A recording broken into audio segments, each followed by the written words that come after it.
Go to hell. Get a job. Not only that, but Dougie decided to run that back twice. He told Cincinnati students to go to hell. Hey, go to hell. Get a job. Hey, go to hell. Get a job. I'm not picking sides here. I would just say that doesn't make a lot of sense. Go to hell. Get a job. I mean, are there jobs in hell? Is that where you go to get a job if you can't find a job? Yes, sir, coach. Got an interview with the devil right when I get there. Go to hell, get a job? How about the way that thing ended? The final line. Fear the thumb, remember the quitter. Fear the thumb, remember the quitter. Fear the thumb, remember the quitter. You know, fear the thumb. Like, watch out the 5th time somebody burns you. Like he's quit 4 other times. Fear the thumb. Not one for the thumb. Fear the thumb. Fool me once, shame on you. Fool me twice, shame on me. On Fear roids. The thumb, remember the quitter. Fear the thumb, remember the quitter. Dude, who wrote that? Fear the thumb, remember Somebody the who's a quitter. savage. Anyway, Tommy, like equal time, I'm here for it. I'm not picking sides. That's just one of the most ferocious political ads I've heard. Fear the thumb, remember the quitter. All right. Every line is lit. Everybody wants something for free. Let's find out. If you get racked, you get the golden ticket. You slide right in. Let's go to Palm Springs. Mark. What's going on? Mark, how are you? I'm doing great, Jimmy. How are you doing today? Good. Super. Great. Long-time listener, first-time caller. Just want to talk about the New York G-string Giants, which are very pathetic. I've been watching these guys for years, back in the day with LT, Carl Banks, Wilbur Marshall, Pepper Johnson, all that stuff. And now I'm watching them now. They are pathetic. They have not scored a touchdown since week 2 against the Bears. I mean, way pathetic. I just want to say go A's. I'm from the Bay Area. Go Oakland against Houston today. Just want to say, love your show, Jim. Thank you for the Vine. And like Ric Flair, woo! I'm out. All right, Mark, thank you very much. Not good enough, but good to have you.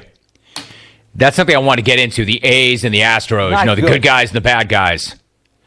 That guy probably was like, the G-men, they're the G-strings. Rack me, I'll take my golden ticket, I'm out. You got to do better than the G-strings to get a golden ticket.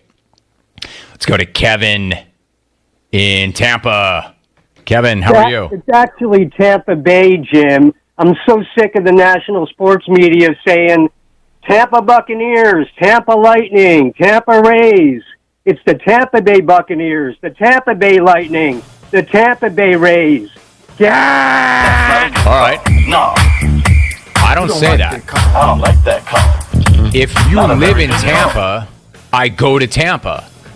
If I talk about the Bucks or the Buccaneers, I would say Tampa Bay. I would not say the Tampa Bucks.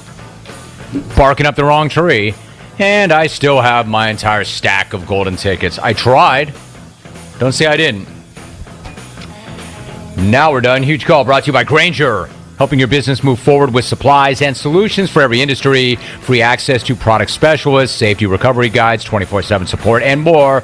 Call, click, Grainger.com, or just stop on by. My thanks to Charles Robinson, Ben Golver, Austin Hooper. I really want to thank America's tight end, Austin Hooper. That was way back at the top of hour number 2. That was great.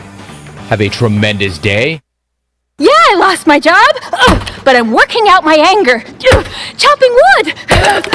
Hun, we still don't have a fireplace? Yeah. Okay. Hey, we're all feeling it. Monster has a better way to work through this. Millions of jobs are waiting at Monster.com. Welcome back to Ask the Doc from the Rug Doctor Institute of Clean. Next caller. Hey, Doc. We just got back from vacation and our house is smelly. When's the last time you cleaned the biggest air filter in your home? The AC filter? Nope, your carpet. Those fibers are constantly trapping dirt, dust, pet odors, allergens. What should I do? Rent our Rug Doctor Pro Deep Cleaner. It gives your carpet a deep wash, then extracts all the filth with pro-grade suction. Thanks, Doc. Rent a Rug Doctor today for just $34.99. Are you drowning in IRS tax debt? Get ready for a toll-free hotline. Take advantage of new IRS tax forgiveness programs. Call Civic Tax Relief for free information now. 800-841-0908. 800-841-0908. Hey, Dad, what's for dinner? How about CPW's? Is that the restaurant with the really good lasagna? It sure is. Is that the place we got the awesome meat pizza? Yep, that's the place. Should we do dine-in or take out? I'm tired of eating it. Let's go there! Just say no to cooking tonight and bring the family, or make it a date night at CPW's. CPW's is open daily at 3 p.m. and has been serving the Greenville community since 1995. CPW's in the Food Line Shopping Center near the hospital. With rates being historically low, now is the best time to buy or refinance your home. This is Talbot Green with Angel Oak Home Loans. Now is the time to take advantage of the opportunity to buy more home or refinance your current mortgage. The combination of our local team's experience and Angel Oak's wide offerings of products from standard conventional, government, and portfolio loans has something for most financial situations. For more information, call Talbot Green, Joanne Weir, or Wanda Hager at 751-2060. NMLS 1719250 and 685-842. Equal housing lender. Let's turn a trip to the branch into a tap on your phone. Let's hit pause on a lost debit card without hitting pause on life. That's how First National Bank is redefining convenience. With a top-rated mobile app that puts more security and control at your fingertips, and friendly people to help you succeed right by your side. Let's get started at fnb-online.com or your local First National Bank. FNB member FDIC. UBE and PirateWear.com are proud to offer the Pirate Nation its largest inventory ever. Brand new Adidas is arriving daily, along with Under Armour, Columbia, and Russell Athletic. UBE is loaded with cargo, and new items are being added daily to PirateWear.com. Be sure to check out our children's store, The Crow's Nest, for all of your young pirates. UBE and PirateWear.com, an ECU tradition for 50 years. Go Pirates! Are you trying to reduce clutter? Want to save a tree? Greenville Utilities can help. E-bill is a simple solution. Imagine getting an email letting you know your bill is ready. And with a few clicks on your computer or smartphone, you can review and pay your bill. It's just that easy. Signing up is simple. All you need to do is to log onto your account at guc.com and update your contact information and e-bill setting. You can even continue to receive a paper bill if you'd like. E-bill from Greenville Utilities. Just one of the ways GUC is here for you. At Tiebreakers, we admit we have a bit of a problem. People love our wings so much that they're starting to sell their home TVs just so they can watch all the sporting events here at Tiebreakers. Seriously, we're glad you love our hand-breaded, hand-cut boneless wings that much, but we really need you to go home at the end of the night. Here tomorrow, and when you come back, bring a friend with you. For great food, great friends, and cold beer, we'll see you at Tiebreakers. Tiebreakers, break the chain, eat local. Hey Pirate Nation, this is proud ECU graduate and former baseball player Brandon Manning inviting you to join my team at Farm Bureau Insurance.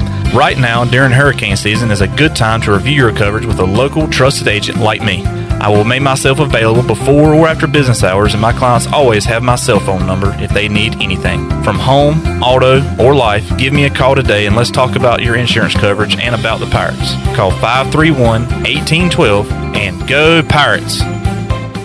Hi, I'm Annalie Newhoff. And I'm Rob Campbell. And we are with CopyPro. We have been locally owned and operated here in Eastern North Carolina for almost 50 years. CopyPro is the leader in office technology. Does your business struggle with keeping printing costs low or producing professional documents? Here at CopyPro, total customer satisfaction is our #1 priority. We have a variety of solutions to help reduce your printing expenses and make your business more productive. Call us today at 1-800-682-6558 or online at copypro.net. CopyPro, we are the professional office systems people.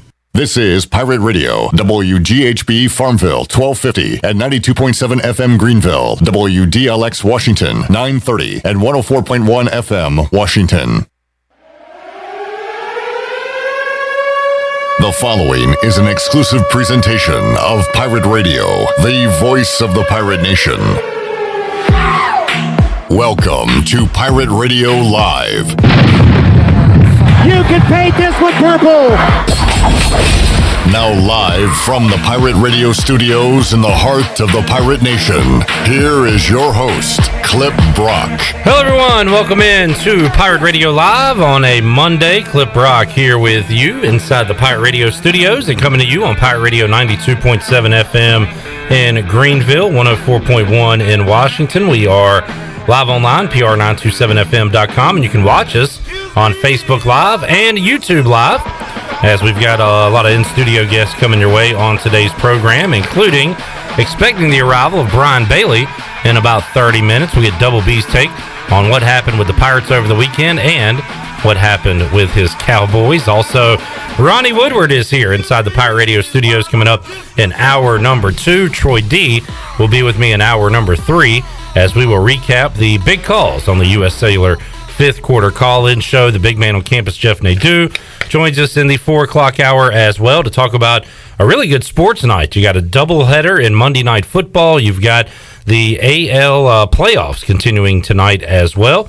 So you've got some baseball, some football, and a lot to discuss on today's show as Jonathan Ellerby gets us cranked up on a Monday. Hello, Ellerby. Hello, Clipper. How are you on this Monday afternoon? Fantastic. Ellerby, you've been joining me. You know, we had the old sports bar, right, and you would join me on Mondays. And when did you start doing that? This is like the third year maybe that we've been doing this every Monday. And well, I tell you, we haven't had a lot of wins to talk about when it comes to ECU on Mondays. Yeah, I was talking with someone earlier today. You know, Brian Bailey does a great job with the Brian Bailey Show every Monday, and he gets the opportunity to talk to the football coaches. And unfortunately, you know, I mean, he's having tough Monday shows with having to talk to these coaches on a Monday about coming off a loss. But that's just been kind of the routine of late. And I think there was a lot of optimism and hope going into the Georgia State game on Saturday, and a lot of that spiked really high within the first 6 seconds of the game, and then after that, reality kind of set in. And I think where we are as an East Carolina football program is really tough right now. And I think this week and next week are some real opportunities to try to set some of the things better than what we may see towards the end of the season when the schedule gets tougher. But man, it is tough on a Monday, especially as you said. It's been a couple years, you know, just been coming in, and a lot of the same old. A lot of losses to recap, including one against Georgia State on Saturday, 49-29. William kind of paints the picture with our first question in the Facebook Live chat today. He says, when does basketball practice begin? Wow. Yep, that's kind of where we are right now. Is that really a question? Is that, with ECU football? Yeah, that's tough, man. It's just, you know, if I'd have told you we have scored 29 points this past weekend, Clip, with no offensive scores. Oh, that's a W. If you score on special teams twice and a pick six, you win that game 9 out of 10 times. Unbelievable. I mean, that's the part that's just blows my mind. I think the thing that I think most Pirate fans are struggling with right now, and I am too, is just the offensive woes. I think the one thing we've always been able to a little bit hang our hat on is like, well, you know, our defense hadn't been anything to really brag about in many, many years. But I do think, you know, it's like, well, we're going to score. We're going to fight with our offense, and the production we've seen the first 2 games this year from our offense has just not cut it. I mean, it's been tough, and I think that's where the signs of improvement have to be seen coming up this week against South Florida. 50 rushing yards for the Pirates on Saturday, and take away this Tyler Snead trick play. 25 carries for 19 yards. Yeah, I mean, for the Pirates. And look, I don't think East Carolina can run the ball. Based on the way the offensive line is set up, I just feel like you got to spread the team out, do quick throws, and almost use your running back as an extra blocker just to give Holton Ahlers more time in the pocket. That there's not really a pocket. Yeah, I know that Mike Houston and Donnie Kirkpatrick want to run the football, and yeah, I keep going back and saying this is not like the final product of what Mike Houston's Pirates are going to look like. I mean, he's in game 2 of year 2, so got to give him some time to do what he wants to do here. But running the football right now is not working. hell, throwing the football is not working. Nothing is working right now for this ECU offense. Look, I would love to fly private to Tampa this weekend and watch the football game, but if I'm going to go, it's going to have to be commercial or I'm going to have to drive. I mean, they're just not going to be able to run the football right now. They're going to have to change. They don't have the personnel to do it, and maybe we can get there. I think the running backs are talented, but I just believe that the talent is at the wide receiver core, and they had some drops this past week too that they got to step up. With it starts with the coaching. The coaching, and look, I'm not putting that where we are in game 2, year 2 of Mike Houston is the end all be all, but the coaches, it seems to me, the coaches are going to have to get the players to buy in what they're teaching, and the players are going to have to execute on what is being taught at practice. And then that's just, it's real simple. As Rick Smith likes to break it down really simple, I just feel like the losing mentality is just kind of succumbed to Pirate Nation and the football program, and we're going to have to figure out a way to get better, and it's really going to rely on the coaches that are getting paid the money to make this happen. Josh says maybe that guy that predicted only one win this year was on to something. I think you're talking about Jerry Palm, the butt cut, and he said 0 wins, and maybe he is on to something with that. Kenny asked, have we become UConn? Certainly. I mean, we're at the bottom of the AAC right now, although coming up Saturday, 7 o'clock on ESPN Plus, it is the UConn Bowl. Who really is in the basement in the AAC? Is it ECU or is it South Florida? We'll find out Saturday night. You calling this the Battle of the Basement? It's got to be. It really is. There's no other contenders, I don't think. We've linked some articles on our social media about where South Florida is as a program. They haven't won very many games lately. They've had a coaching change. They have quarterback woes. They have problems too. I mean, I think they're in the building next to us at the shrink trying to figure out what all their problems are. So it is definitely going to be one of those games. If one team wins a lopsided game like we saw this past Saturday, the other team is going to be, you talk about in your mom's basement, it is going to be tough. So it is going to be an interesting game to watch. It's going to be a night game in Tampa, and the Pirates are going to have to rally with each other and come up with a better game plan of how to execute on offense, and then come up and make some plays on defense as well. Because, you can't give up 50 points and win football games. I feel a lot better about this game if a struggling South Florida with a lame duck Charlie Strong didn't come in here last year and win 45-20. So, they were struggling last year and everybody was getting to them.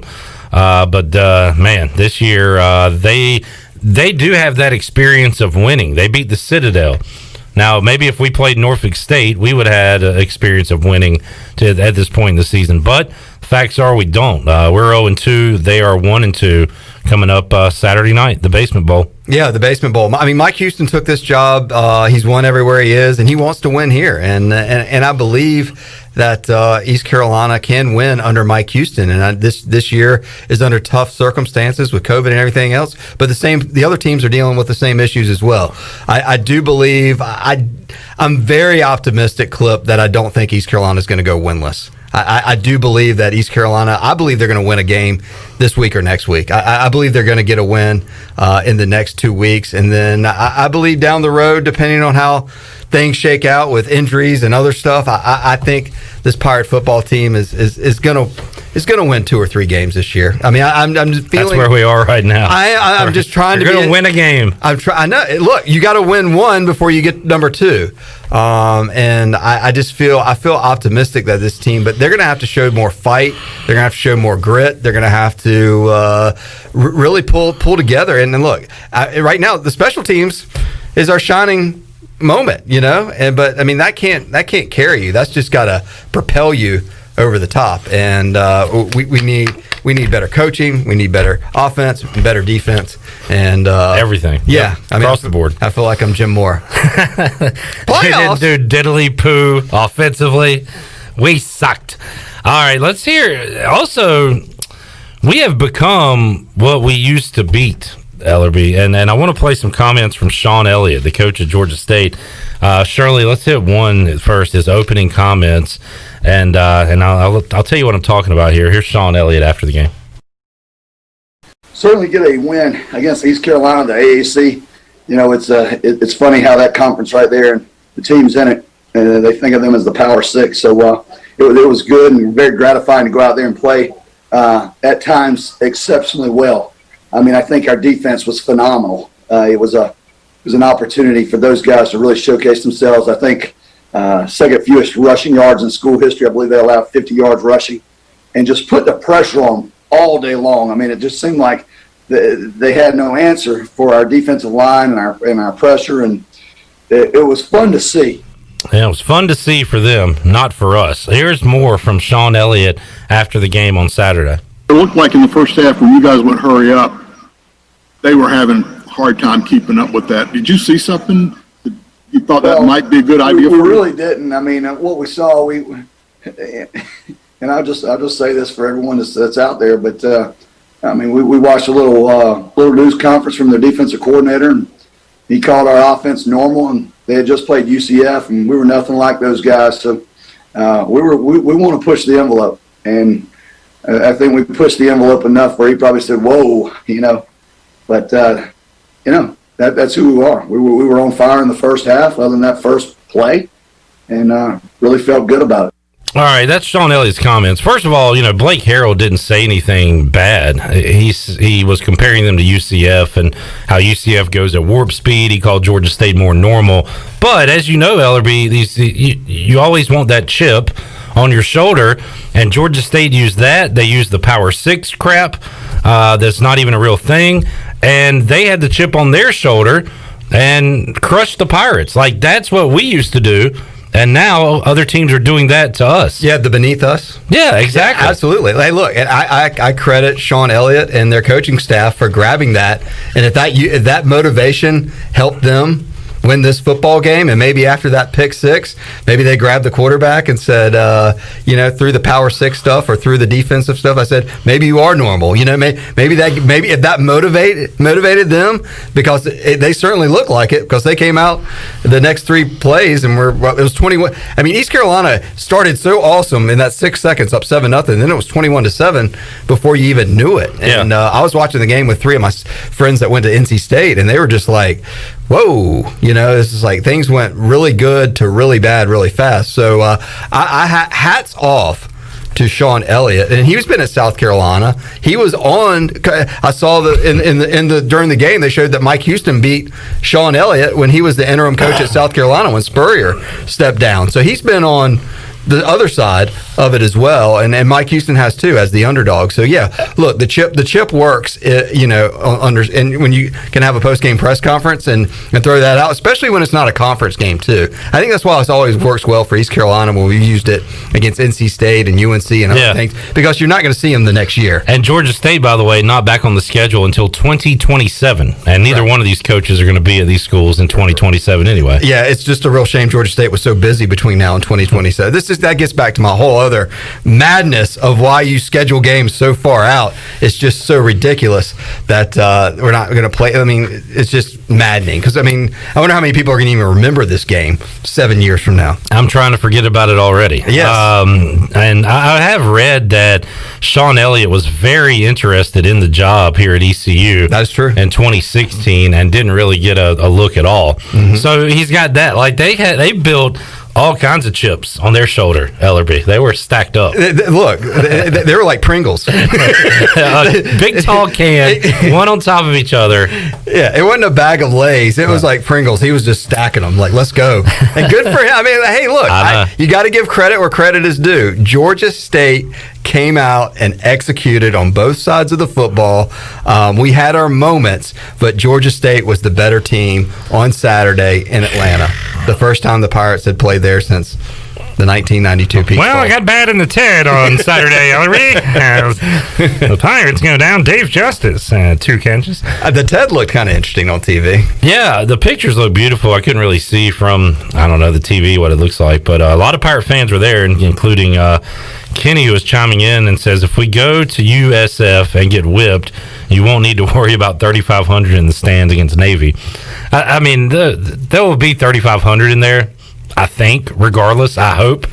But, man, they need to put together some kind of good performance on Saturday. They need to play well, and I mean there is a lot of negativity and a lot of negative comments going on. I'm not trying to knock our buddy Kenny there, but it's just people. You just gotta believe in Mike Houston and hope that he can get the principles and everything that he has done successfully everywhere else into this team and these players, and then start adding some more pieces the next year. There are certainly players that are underperforming right now, and they're obviously, I think they need better coaching. And what also needs to happen is just everybody needs to rally and step up from in the football program and really have a good game this Saturday. And I do believe it is going to be a noon kickoff. That was announced today, noon ESPN Plus. So I think 3,500 will get there'll into be that. some people there, but I would be curious, Kenny, maybe he'll comment in a little bit, how many fans, East Carolina fans, drove to Atlanta. Well, we got a ton of calls on the fifth quarter on Saturday, and a lot of those were from Atlanta. They were tuned in, coming back home from the game, and it was awesome to hear. And that the only positives that we got from the callers was the Pirate Nation showed out at Turner Field, at the old Turner Field on Saturday. Yeah, and that was positive. I think if, what would you say, 700 maybe went down to Atlanta somehow? Maybe if that's a rough estimate, then I think they'll drive 7 hours to Atlanta, then I think we can probably get 3,500 to go into Dowdy-Ficklin Stadium. And we'll have to talk to John Gilbert, some administrators, soon, because Josh did ask any word on when they will announce who will be allowed at the Navy game. I don't think nothing official's come out on that, Ellerby. Not yet, but I imagine by middle of the week they'll have something out on that. So stay tuned. We're reaching out to the athletic officials to have them on because the game time was officially announced today. It's going to be another ESPN Plus, another nooner clip. So don't get too settled into your nighttime action coming up this Saturday. I like the nooners. Get them over with. 3 o'clock Bud Light pregame tailgate. Y'all are doing a great job on the pregame and postgame. Hats off to the Pirate Radio team. I thought we had a winning game one and improved from game one to game two. So I thought our coverage on the 4-hour Bud Light pregame tailgate and the U.S. Sailor fifth quarter call-in show was outstanding. And night edition this week, the night games, the freaks come out at night. So stay tuned on Saturday night on YouTube and Facebook for the fifth quarter clip. You got to get your mindset a little bit different coming up for a night game. Yeah, I just want to win, Ellerby. I do too. The fifth quarter is really taking years off my life over these last few years. It's depressing. It really is. Do we need to take you to the shrink? I just need a win. Just give me a win. How about win one for the Clipper? Please, let that be. I tried to offer up bulletin board material this week, or last week. I said that Georgia State would score 42 points. And a coach on the team knew that and actually asked me about that. Hey, you think we're going to give up 42? Well, they gave up 49. What else can I do to motivate this team, Ellerby? I'm making a call when I get off the air about win one for the Clipper shirts. Put them in the locker room. Let's go. Get a win. Help me out, please. Maybe win one for the Clipper towels on this short notice. Maybe we can have some rally towels. Maybe we need to go out to the airport on Friday with the win one for the. I need to take you out there just to watch. They can look in your eyes as they get on the plane. Let's see the pain in my eyes. Look at my eyes. These are eyes of a man that has experienced a lot of losing. You guys haven't done all of this. Is not on you guys, but y'all could make a lot of wrongs right. Yes, for the Clipper. Win one for the Clipper. Win one for the Clipper. I'm starting the movement today. Even the hashtag. We're making T-shirts. Basement Bowl 2020. Win one for the Clipper. It is. I like it. Basement Bowl. Win one for the Clipper. And beautiful Raymond James Stadium. It is with the pirate ship. What a great way to do it. Did you see the Arkansas official account put out the picture of their head coach, and I can't remember his name right now. He's like the offensive line coach from Georgia. Yeah. They beat Mike Leach of Mississippi State the other night, and they had the boat burning in the background and their head coach holding the sword, and it said no quarter. They took everything ECU does, but put it in a different spin on it because Mike Leach is Mr. Swing Your Sword and Pirate, and they go in and pull the upset the other night. Arkansas eating Pringles. Chips. It's all about the chips, folks. Pringles. Who's got the Pringles? Who's got the chips It's on the their Pringles. shoulders? It's the new thing. Bring back the Pringles. Did you watch the state game with those Wolfpack buddies you were talking about? 'Cause Yes. somehow they pulled out a win on Saturday. We did. I made them watch the East Carolina game, and we've had to flip over to the NC State game with 4 minutes left, and it was heartbreaking for me. So yeah, it was just That's kind of a rough day. just kind of one of those days. But happy for those guys, I guess. Maybe not. Really. Big results in the AAC, and in the game of the day. SMU beats Memphis 30-27. So a big win for the Mustangs as they get to 4-0. And then the upset of the day, Tulsa, for the second straight year. Remember last year, Ellerby, I had Philip Montgomery being fired before they came here to play that game. Well, Philip Montgomery not only is still coaching there, he's beating UCF for the second straight season, 34-26 on Saturday night. All this while Houston and Temple still haven't played a game, right? That is correct and crazy. Houston gets underway this week. I don't know what Temple's doing. Let me check. SMU is 4-0. Houston has yet to put toe to leather or take a snap on a college football field. And I believe the Temple Owls are the same way. And Temple is coming up pretty soon for the Pirates. Tulane at Houston Thursday night on ESPN. Will it happen? Also, Temple at Navy coming up Saturday at 6 on CBS Sports Network. So a light slate of games for the AAC this weekend, Ellerby, as it's only 3 games. Those 2, and then ECU at South Florida. Well, and I'm hoping that Temple will give Navy a run for their money and beat up on those guys before they have to make the trip down to Greenville the next week. So Navy got crushed by Air Force, and I believe Navy's regular starting quarterback did not play in that game. And they look like they did against BYU, getting crushed 40-7. That final score against Air Force. Wow. So that's and Air Force, I guess the Mountain West is back playing now. Yeah, originally they had only scheduled the 2 Commander-in-Chief trophy games, but now the Mountain West will be returning. So there you go. I did feel like the college, it was, not that we're going to any games, but it was like an away, where I was watching the game this weekend and flipping around watching some other college games. I mean, I'm beginning to feel more normal again on a college football Saturday as we're in the month of October now. Yeah, I mean, there's no coronavirus in Athens, Georgia, because they were packed in there the other night. I think the SEC may have found the cure, or the vaccine. Yeah, apparently so. I think if you the vaccine name down there is called Ignore. Have you taken Ignora? Ignore. Try it today. Don't check your physician. If you don't test, you can't get it. Yes. Ignora.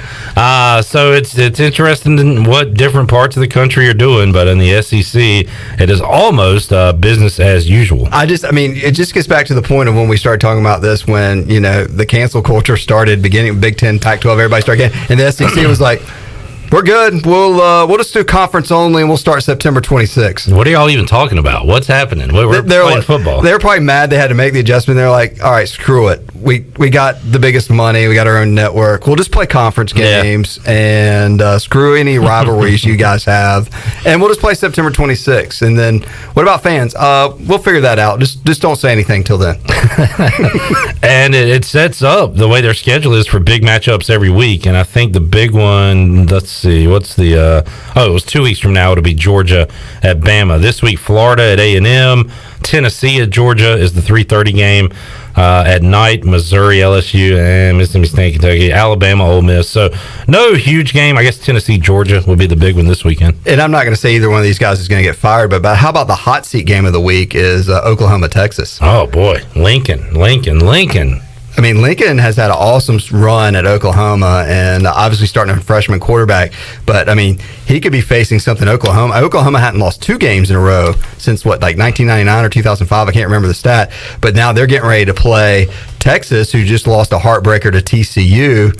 And so Tom Herman hadn't exactly, got... They are lucky they haven't lost 2 in a row. Right, exactly. So, I mean, it is the Red River rivalry is going to be very interesting for Texas and Oklahoma this week. So that's a good game to keep. There's a lot of good storylines that are building that, and I think the SEC games are always big each and every week. So lots of other good stuff to kind of pay attention to outside of obviously the East Carolina game. All eyes and ears around here will be on that at 7:00. 3:00 kickoff on the the Bud Light pregame tailgate. We'll be with you Saturday at 3 after the game on the U.S. Cellular fifth quarter call-in show.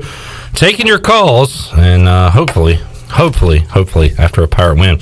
Ellery, thanks for hanging out. Glad to be here, Clip. Look forward to hanging out next Monday, hopefully for Victory Monday. They did it for the Clipper. That would be fantastic. Chandler Honeycutt is rocking his Victory Monday gear today. Got the Kuechly jersey the Panthers had, as they have won 2 in a row out of nowhere. I thought that was Sir Purr in there. It's Chandler. It is Chandler. What is that bear doing in there? Get his mic on. I was going to say I'm not a panther. I'm a bear. What's that bear doing besides Shirley? Shirley, be careful. All right, we'll take a timeout. Come back. Double B. Brian Bailey is in the green room. He is back in the Pirate Radio studios after a great Brian Bailey show today at noon with Darrell Sims. We'll talk about the Pirates. Talk about another team looking for some success, the Dallas Cowboys. That and more on Bailey's the way crying. after this.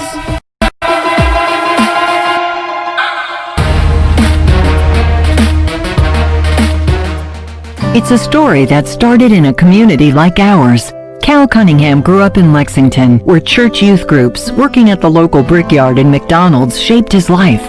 And now Cal's running a different kind of campaign for the U.S. Senate.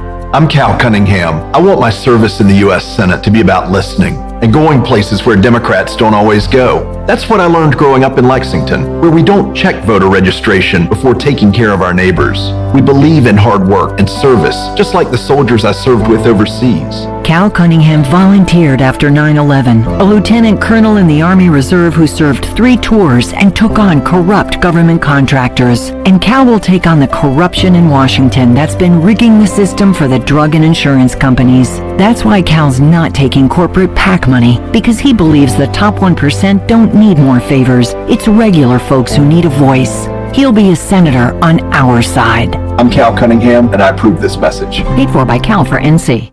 Hey guys, listen up. The next 30 seconds is very important because we have an announcement. Shimmer Boutique is your one-stop shop to make you look good and thoughtful. This is Ashley at Shimmer Boutique. We specialize in men's and women's apparel and also carry the biggest selection of local hats and jewelry. From Yetis to Hey Dudes, this is the place for you. Did I mention we also have free gift wrapping? Come check us out at our new location on Greenville Boulevard behind Starbucks. Shimmer is your one-stop shop for the whole family, and we will always make your shopping experience easy and fun. Hey guys, do you have those yellow overgrown toenails? Is your lady complaining that you have rough feet? If you're embarrassed to wear flip-flops or sandals, then the Man Cave is the spot for you. The Man Cave is Greenville's newest premier destination that provides professional manicures, pedicures, and hair services for men only. We even offer a special membership if you dare to join the Gentlemen's Club. What happens in the Man Cave stays in the Man Cave. So book your appointment today at mancaveandnails.com. Friends that groom together, stay together.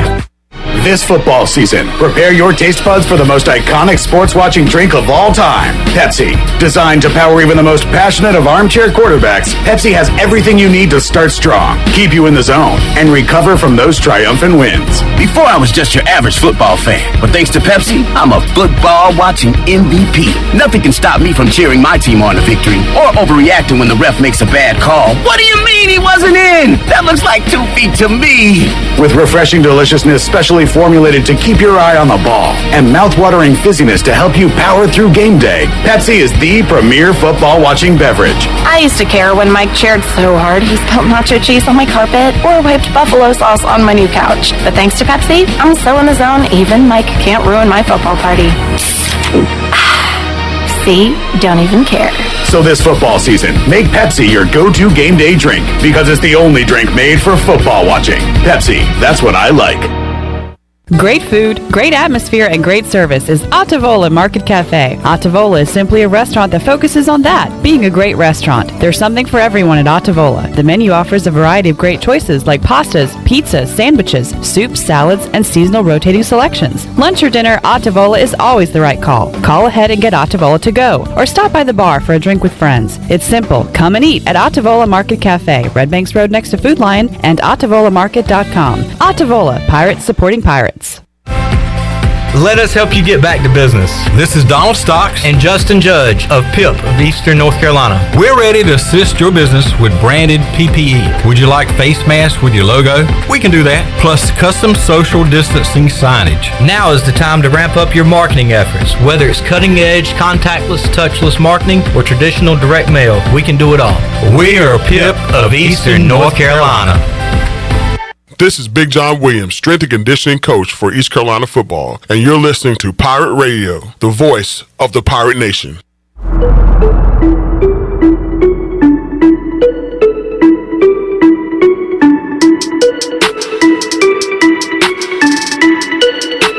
You're listening to Hour 1 of Pirate Radio Live. Now, back to the show. Welcome back. Greenville Utilities Neighbor to Neighbor program provides help for those who need temporary assistance with their utility costs, and you can make a difference.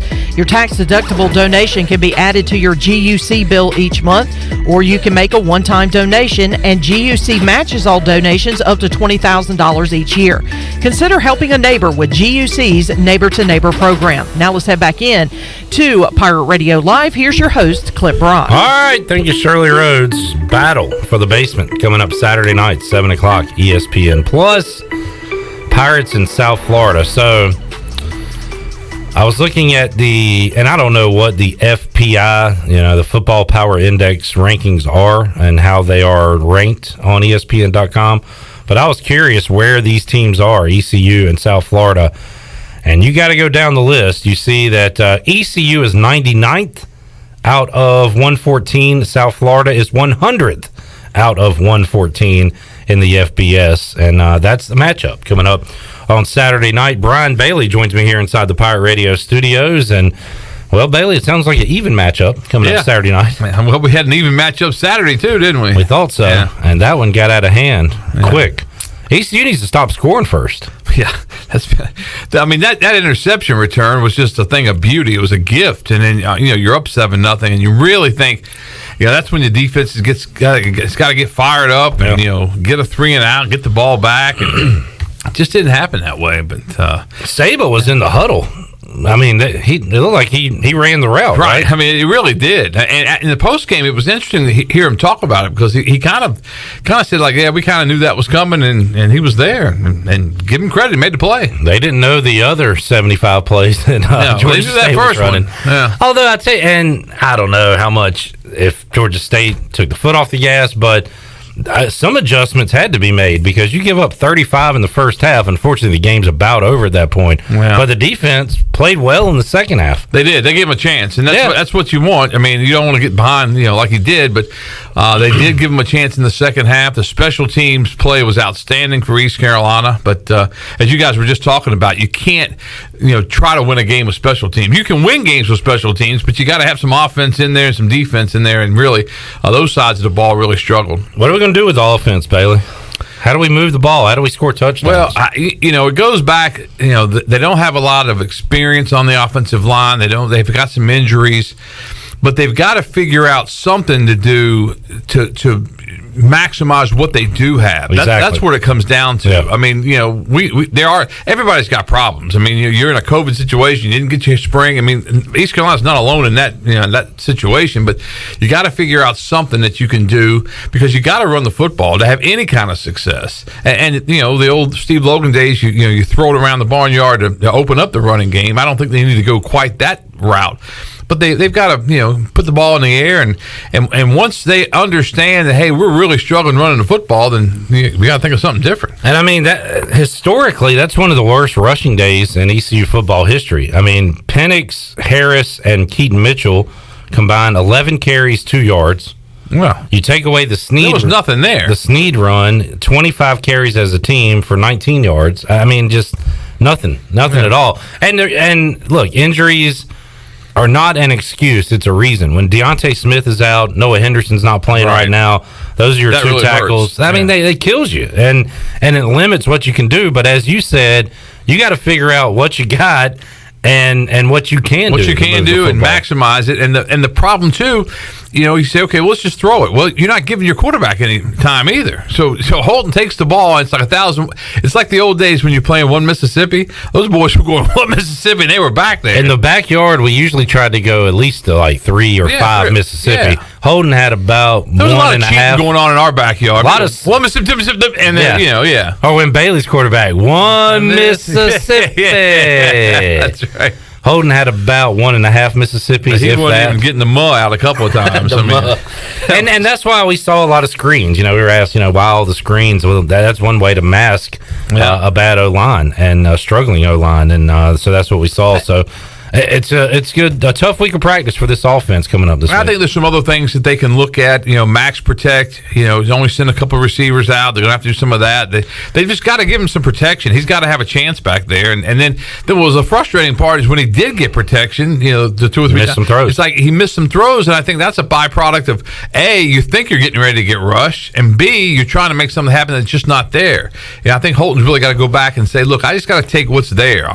Just take what the defense gives me, and I'll be fine. But Holton's that kind of kid, man. He wants to win so bad. He wants to bring this program back, and they're going to get there eventually. But it's just tough right now. We also got to get C.J. Johnson out of the funk he's in, whatever it is. And I don't know what it is, if it's on the field, off the field, but 1 catch for 0 yards coming off a 2-catch game before that is not good enough. And, we're counting on him to be the stud on offense, and right now we're getting no production out of C.J. Johnson. And I think what it is everybody knows he's the guy, so they're really getting on him, and the UCF did a nice job with him. He did break through in the UCF game for that touchdown, but I think Coach Houston and company will look at that, and they'll figure out a way this week to get the ball to C.J. He'll be more part of the offense, I'm pretty sure. It reminds me of that clip. Like if you're an elite receiver, that's gonna happen, and you got to find a way, not only as a receiver but as an offense, to get him the ball.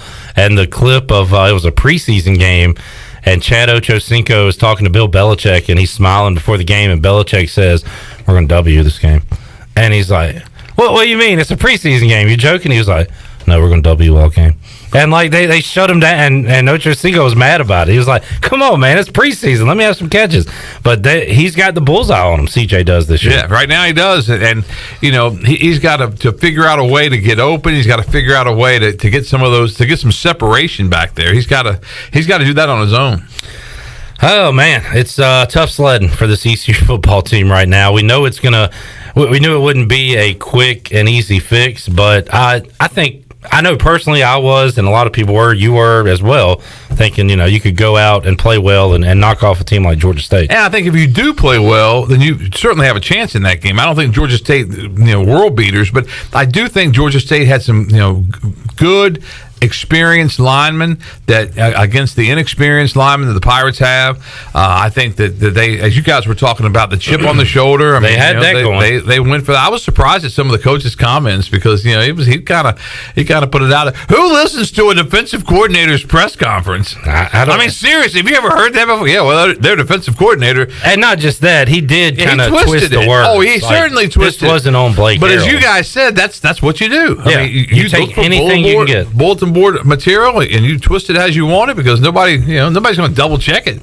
But I was just like, I mean, nobody does that. No opposing coach is going to listen to a coordinator's press conference. I wouldn't think. It's probably second. A grad student, so a grad assistant coach probably listen and say, "Hey, coach, I got an idea. We can twist it this way." And well, it's kind of like saying, what coach is carrying what Clip Brock says is going to happen in the game. Somebody tells them, and then all of a sudden you hear it. So I don't know. I like the Sean. And again, Bailey, maybe you know this more than me, but Sean Elliott wanted the ECU job in 2016. I don't know how much you know about that. But yeah, I remember his name was popping up a little bit. He wanted it more than ECU showed interest, from what I gather, from what I've read. And, he's got a chip on his shoulder from that still. So yeah, that whole search was kind of odd anyway, because Scotty Montgomery just appeared out of nowhere. I mean, it was like, I don't know what we're going to do, but there's this Montgomery fella, and next thing you know, he was a coach. Who did you think was going to be the coach? Who was a serious possibility? Well, I liked Sean Beamer Shane Beamer. Shane. I said Shane Beamer because he was out there and he wanted it. And in fact, I talked to him, about the job, and he was trying to ask me questions about it. But it was one of those situations that the inner circle at the time, you didn't know what they were going to do. Yeah. I mean, what happens? They didn't know what they were going to do. What happens in these things is that as soon as a job is open, members of the media just they start putting names out there. And really, the Mike Houston situation was one of the oddest ones I've ever been through because that's the only name. Because it was so easy. It was simple, seamless. Yep. I mean, it was like that Monday or Tuesday of that week. We were all saying, "Hey, East Carolina better do something if they're going to make a change because Mike Houston's going to be gone. He's going to take the Charlotte job. Right? Yeah, he's gone. And then Wednesday, and then hear about a board of trustees meeting, and then next thing you know, there's a coaching change to come at East Carolina. I love the outcome of it, but I hate to say it took the fun out of it. It took the I go out at the airport, see like when Joe Dooley was hired, he thought Joe Dooley was coming in a plane from Fort Myers, Florida, or whatever, and it was like an old couple getting off the plane. Like it took all that out of it, and we got a new coach. We had Nolan out to get Coach Houston when he came in and get a little shot of that. I believe it was Nolan, or was it Zach? Maybe it's Zach. Zach Maskovich did that. He was still here. Which, by the way, Nolan wasn't here yet. If Zach Maskovich is covering your football team, you better run. Yeah. His first game, he goes to the bounce house, UCF. They lose the other night against Tulsa. Yeah. So interesting. Yeah. All right. So ECU, South Florida, coming up on, and again, they are struggling as well. And we'll talk to Will Turner. He's the IGO of South Florida from their 24/7 site. I believe tomorrow on the show. And I'm trying to figure out, Bailey, why they have 3 quarterbacks throwing in every game. Jeff Scott's trying to figure out what he's got. Well, they threw 5 interceptions, and that tied a school record. Maybe that's their last game against Cincinnati, and they only lost 28-7. So you figure you turn it over 5 times like that, and you're still basically within 3 touchdowns. So yeah, he's talking about throwing around the barnyard. They're throwing it to the cows. And hopefully Warren Saba and Jaquan McMillan can get the ball in their hands again on Saturday. All right, let's see. Any other college football before we move on to the NFL? Let's just stay with college. NC State picking up a win against Pitt. That was a good game. That was fun to watch. And North Carolina takes care of BC. North Carolina's ranked like 8th. I don't know.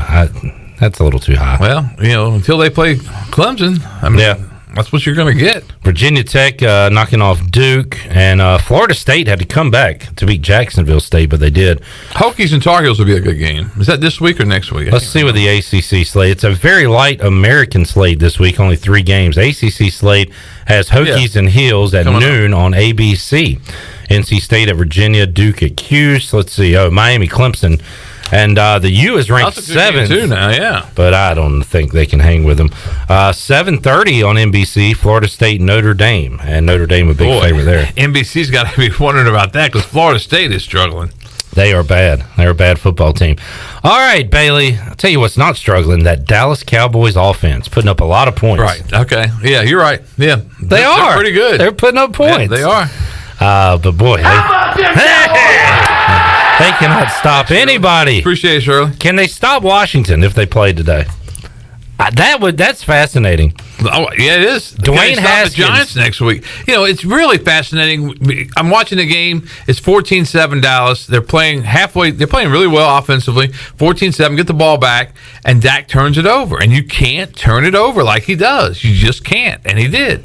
And then they get 14-14. They get the ball back. They're driving again. Zeke turns it over. Well, you guys can't turn it over like that. Next thing you know, it started snowballing, and give them credit now. They came back, but it's just too little too late at that point. Well, it was. Even at the very end, they had a chance. They had a chance. Yeah. They had plenty of time, get the ball back, and they run a reverse, and Odell Beckham Jr. has had Dallas's number many times through the years. And on a big reverse play, he scores. I mean, the Browns, when they're he clicking. was 15 yards behind the line of scrimmage and almost got tackled. Almost. Coulda, shoulda, woulda. 50-yard touchdown run. He had 81 yards receiving and 2 scores. He put it on Dallas. And Baker with a big game as well. And he had 2 touchdowns in the game. So, yeah. So, my team struggling to get it across the 50 right now. Washington, and I didn't watch much of that game. Dwayne Haskins, not the answer. They're going to have to go a different direction. Well, but see, here's the deal: when you're playing one of the elite teams in the NFL, I don't have a lot of. I think Dallas can play with anybody on a given day, but if you're playing the Ravens, playing the Chiefs, it's going to be a tough afternoon. Seattle, it's a tough afternoon, but when you're playing. Cleveland's 3-1. Are the Rams an elite team? I don't know. Because that's who Washington has next week. I keep wondering if they are or not. And, that's where's the game? Washington. Yeah. The football team at home. The football team hosts the football game. Yeah.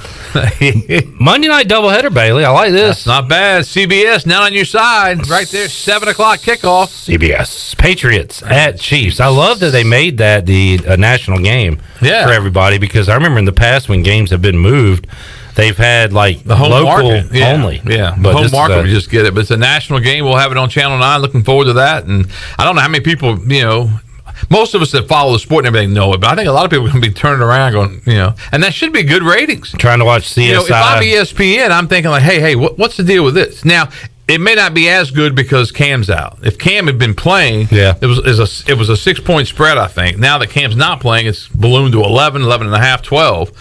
But if I'm the Packers, and the Falcons, especially with the ESPN, I'm thinking hey, you're taking away from my audience. Yeah, and they did move the game back to 9 o'clock, the kickoff.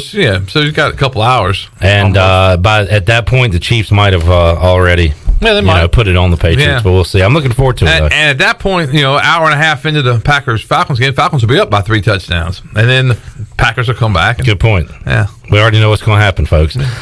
Bailey, your Cubs kind of went out with a whimper. Man, couldn't hit the ball. They couldn't play. Well, they played defense. They just couldn't hit it. They couldn't hit it. They were the best 32-26 team in the history of baseball that couldn't hit 200. With a 200 average. Seriously. These guys, Chris Bryant's a great player. I love him. Javi Baez's a great player. I love him. Anthony Rizzo, a great player. I love him. But, man, they just could not hit a lick. And I thought, guys get hot. If one of those guys gets hot, they win that wild card series, but they couldn't get anybody to hit the ball. They scored 1 run in 2 games. The only thing worse than that was the Reds. And boy, they were bad. Yeah. No runs in those 22 innings. The Reds and Cubs had played, they wouldn't have a winner. They'd still be playing. And you thought that, I'm not going to put words in your mouth, you probably thought, though, that Dynasty could have been an option when you win a World Series with that young nucleus. I don't know if Dynasty, because of the way baseball is now, but I think you're right. You're on the right trail. I think, multiple playoff appearances, multiple runs to the possible World Series, maybe another World Series. But now that nucleus is probably going to be split apart, right? I think they will be, yeah. But they can't hit.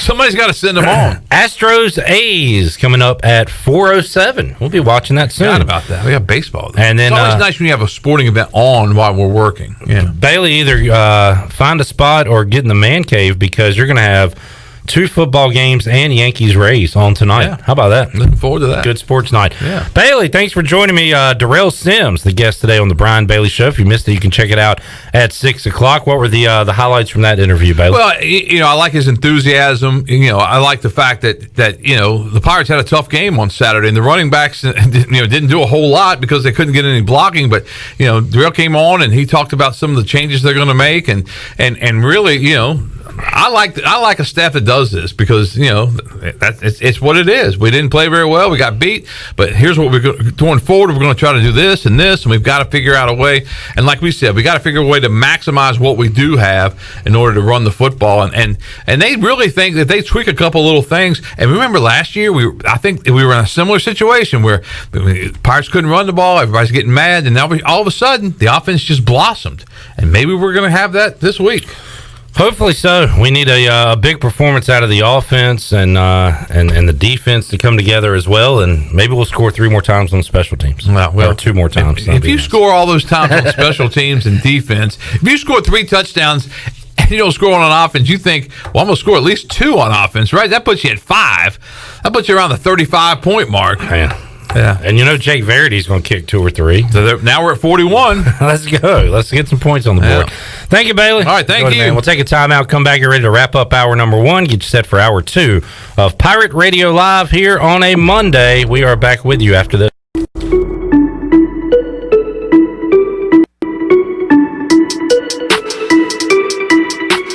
Hello, Pirate Nation. This is Representative John Bell, the Majority Leader of the North Carolina House, and it has been an honor serving the people of Eastern North Carolina the last 8 years. I've had the privilege of working with your local representatives, Dr. Perrin Jones and Chris Humphrey, as they delivered hundreds of millions of dollars in COVID relief funding to our small businesses, healthcare providers, and families right here in Pitt County. Unfortunately, their opponents are funded by radical liberal out-of-state donors that want to destroy our agriculture heritage, defund the police, and silence your voice by buying this election. This is not North Carolina. We cannot and will not let this happen. Dr. Perrin Jones and Chris Humphrey are focused on solutions, not revolutions. They will make sure your voice is heard and represent our Eastern North Carolina values. So Pirate Nation, the choice is clear. On November 3rd, please support and vote for Dr. Perrin Jones and Chris Humphrey for the North Carolina House. Strong voices for Eastern North Carolina. Paid for by the John Bell Committee.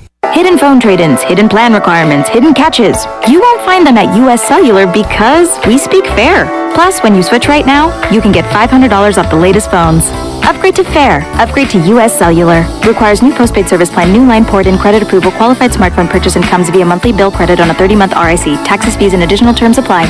Does the idea of going to your local U.S. Cellular store make you feel a bit uncomfortable? Tired of the hassle of waiting and wearing a mask? Let Toby Williams and its outside sales team take away that worry. They will come right to your home or office and drop your phone off on the porch or at the front desk for you. Saving you time and worry is what the team at Cellular Warehouse is all about. Call Toby today at 252-799-7051 and let them help you with all of your wireless needs. Cellular Warehouse, your local U.S. Cellular authorized agent.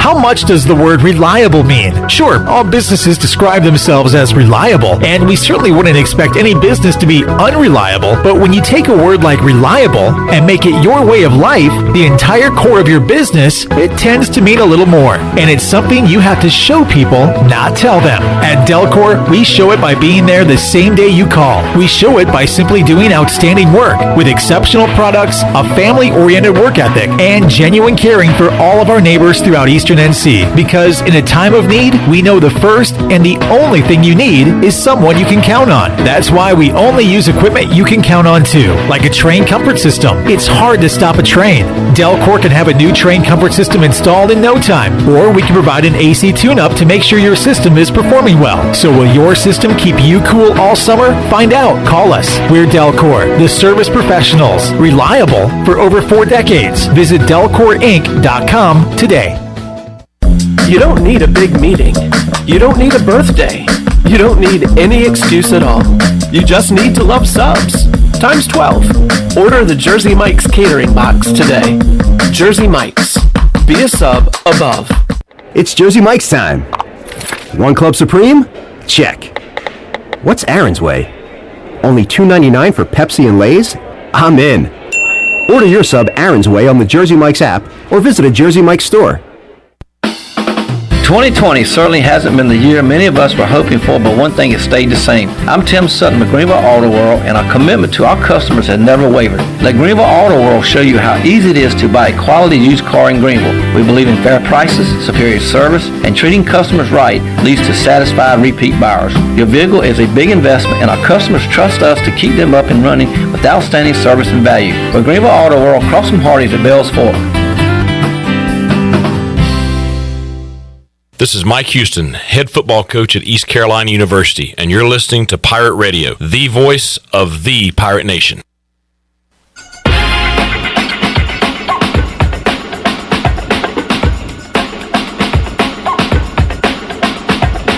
You're listening to Hour 1 of Pirate Radio Live. Now, back to the show. Well, welcome back. It's easy to see mosquitoes and fire ants, but don't forget about moisture and termites destroying your home from underneath. Visit the professionals at PestTech online at pesttechofgreenville.com for all of your pest control needs. Now let's head back in to Pirate Radio Live. Here's your host, Clip Brock. All right, looking at the Pirate Radio Live NFL crew and how the Sundays went. My Washington football team lost by 14 to the Ravens.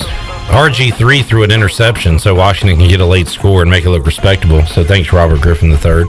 Shirley's Dolphins were pesky, but not good enough to beat the Seahawks.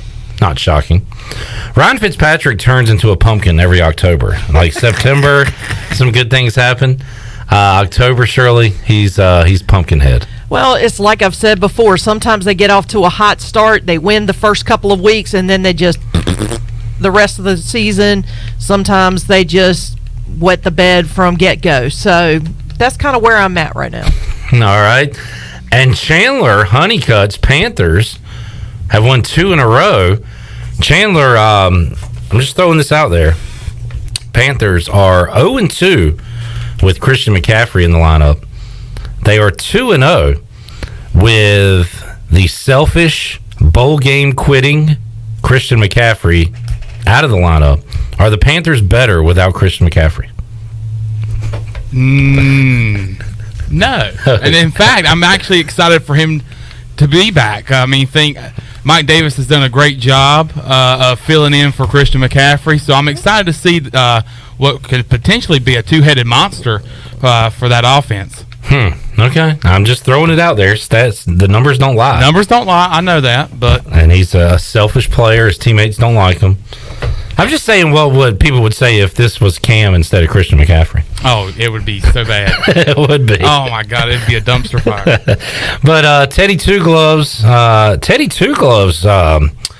and, he's an athletic quarterback, but I wouldn't say he's like a running quarterback. But he was Teddy 2 feet on Sunday. Showed off the wheels yesterday. Who were the Mike Davis was he the standout offensively for the Panthers? And Robbie Anderson. Again. He was 1 yard shy of 100 yards. But Mike Davis, he really is showing that he is the fill-in for Christian McCaffrey, and he's doing a great job.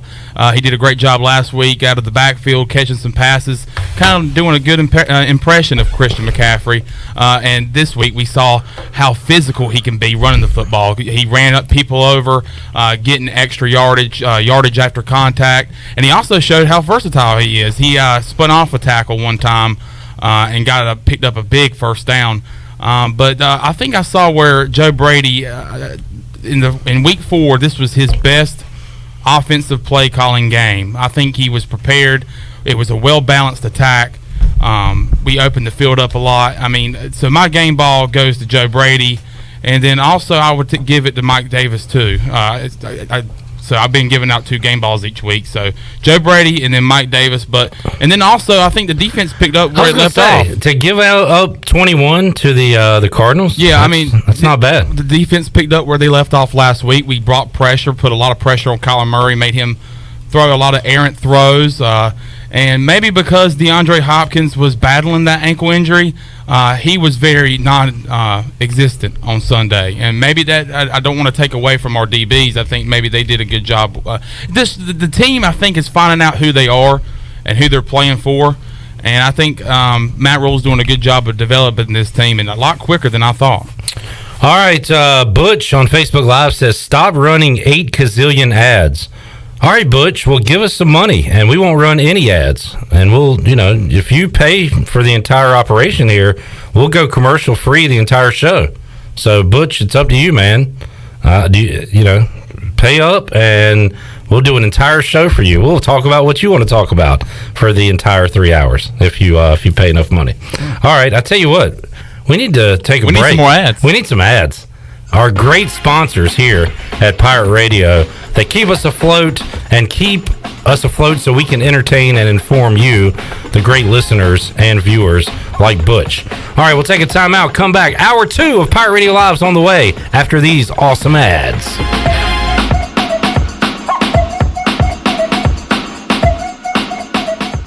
Get your ice cold Bud Light Seltzer here.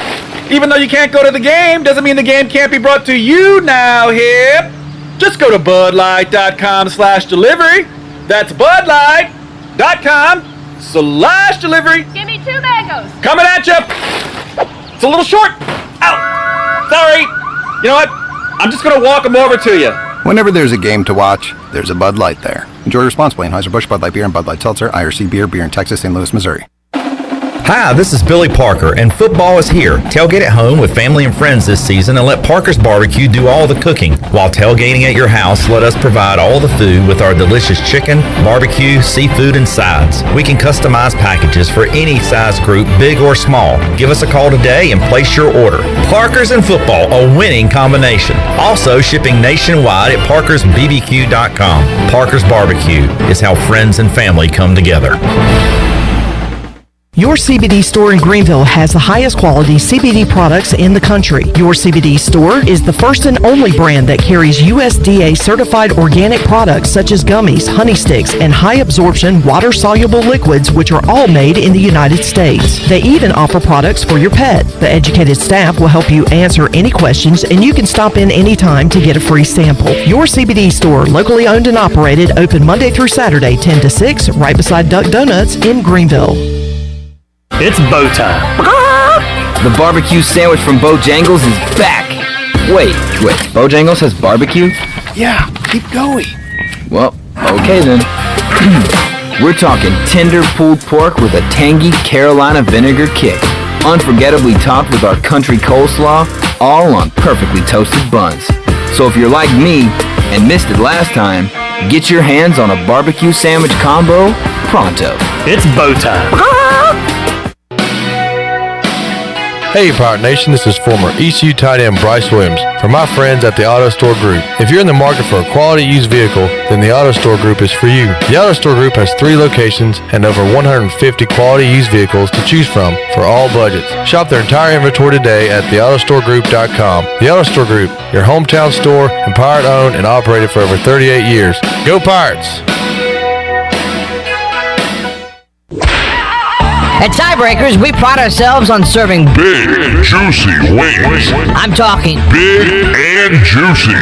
Our chickens are the same ones that kick sand in the other chickens' faces. If our chickens played football, they'd be linebackers. The competition's chickens, they'd be skinny little kickers. Trade those kickers in for linebackers. Tiebreakers is open every day at 11 a.m. Follow Tiebreakers on Facebook and Instagram for daily updates. Here today with Gamecock, also known as Bruce Batten to his friends and family. Why F3? For me, it's really 2 things, accountability and fellowship, and looking at turning 50 years old and where I was headed physically. It wasn't the path that I wanted to be on. I was lucky enough to run into some guys that kind of headlocked me and brought me out here, and once out here, I kind of fell in love with the atmosphere. The fellowship's unbelievable. I've got a group of guys behind me, no matter what I'm going through in my life, I can depend on, and that's what it's about. 1 letter, 1 number, F3. Learn more today at f3enc.com. Hey Pirate fans, the Papa John's menu has grown again with the all-new grilled buffalo chicken papadilla. The papadillas are part sandwich, part pizza, and are only $6. Choose from the all-new grilled buffalo chicken, Philly cheesesteak, Italian, pepperoni meatball, and barbecue chicken and bacon, all for only $6 each. Also for a limited time, get any large 5-topping pizza for only $13.99. Place your order today online at papajohns.com and sign up for Papa Rewards. Papa John's, the official pizza of the ECU Pirates. This is Pirate Radio, WGHB Farmville, W224EI Greenville, WDLX Washington, and W281CH Washington.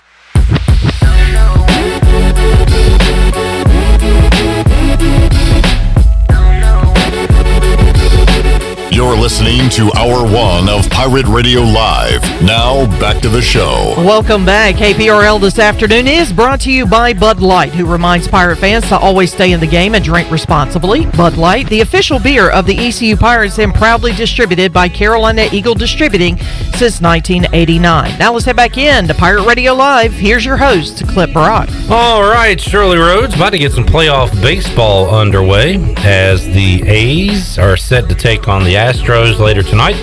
It is Yankees and Rays. It is a great sports night because not only do we have 2 playoff baseball games, we got 2 Monday night football games, and we'll talk about those now with the big man on campus, Jeff Nadeau, who joins us on the Fixed NC Live line to talk about what's going on with the action as we're hooked up with him. All right, Jeff, how you doing today, man?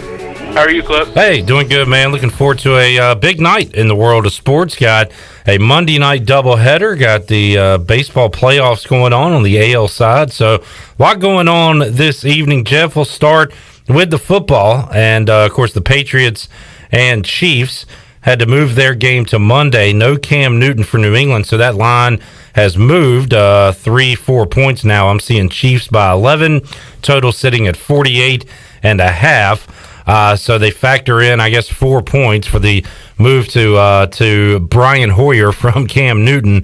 What do you make of this Patriots-Chiefs matchup tonight? I think it's a hideous spot for the Patriots. Look, I mean, this is weird territory for the Patriots, and I know people have heard this, or maybe they haven't, but New England has not been a double-digit favorite in the regular season or in general since 2002 when they were a double-digit underdog in the Super Bowl and won against the LA Rams. So, this is not something that Bill Belichick is very often, but this is a horrible spot. You have a game that you thought was going to be yesterday, so you're already out of your routine. Football and sports in general, any high-level player, I'm sure, would tell you that a lot of it's about routine. I know in my own life, Clip, and in anyone's life, if something random happens, it kind of throws you off a little bit. And not only has that happened here, but they didn't travel until today. They're only getting in about an hour or two ago. And they have a new quarterback, which, if you look at most of these players, they've not played with. The Deion Branches and the guys like that are long gone. They haven't played with guys for long. And look, in general, they haven't played with Cam. They didn't play with Cam Newton either. But they had at least gotten a couple games with them. You also look at defensively. I'm not sure they're really built to stop the Kansas City Chiefs. Who is? But you could always kind of fall back. Maybe New England was, but they have just been riddled because of COVID, people opting out, and players just moving on. They were, I thought, beat up against Seattle defensively, and that's kind of a rough spot because you have to travel and play arguably the best offense we've seen in this league in a long time. So I'm actually looking early, though. First half, -6.5. I'm pretty happy with that. All right, look early in the game, the Chiefs' way. How about the second game of the doubleheader? And, Jeff, we've talked about it the last couple of weeks. The totals have been crazy high in the NFL, and for good reason. The overs have been hitting at a crazy amount in the NFL. In fact, after the 1 o'clock action yesterday, I looked at the 4 o'clock slate and said, all right, I'm just going to take an over here. Which one is more appetizing? And I went Bills-Raiders, and luckily the Raiders got that late touchdown to hit the over there in that game. And everybody's going to be taking this over tonight in Atlanta-Green Bay, which makes me a little nervous about it, but it's 56.5. Neither one of these teams do a great job of stopping the opponent, but both of them put up a ton of points. I know you try to stay away from the square plays, Jeff, but is over the play tonight? Also, Green Bay, a 6-point favorite at home against the Falcons. Well, this is interesting because, when you're betting totals, I've talked about this before, you've got to have pace to a total. You can't look and say, they just run a lot of plays. It's seconds per play that matters. And, if you have one really slow team, you want another fast team to kind of equal it out, and you're going to get some pace. And while Green Bay is the slowest paced team in the NFL, they take 31 seconds per play. They are very efficient in the red zone. They've done a nice job at putting the ball in and scoring 7, which is important. You look at Atlanta. They go really fast. Outside of the Dallas Cowboys, they're the fastest team in the league. We know they throw a lot, which obviously helps totals. But here's the thing, you look at Green Bay, I feel like the strength of their defense is going to be in the secondary. It doesn't look like they're going to have Jair Alexander, but, they still have guys like Kevin King. And you look at this offense for Atlanta, I feel like, maybe no Julio Jones.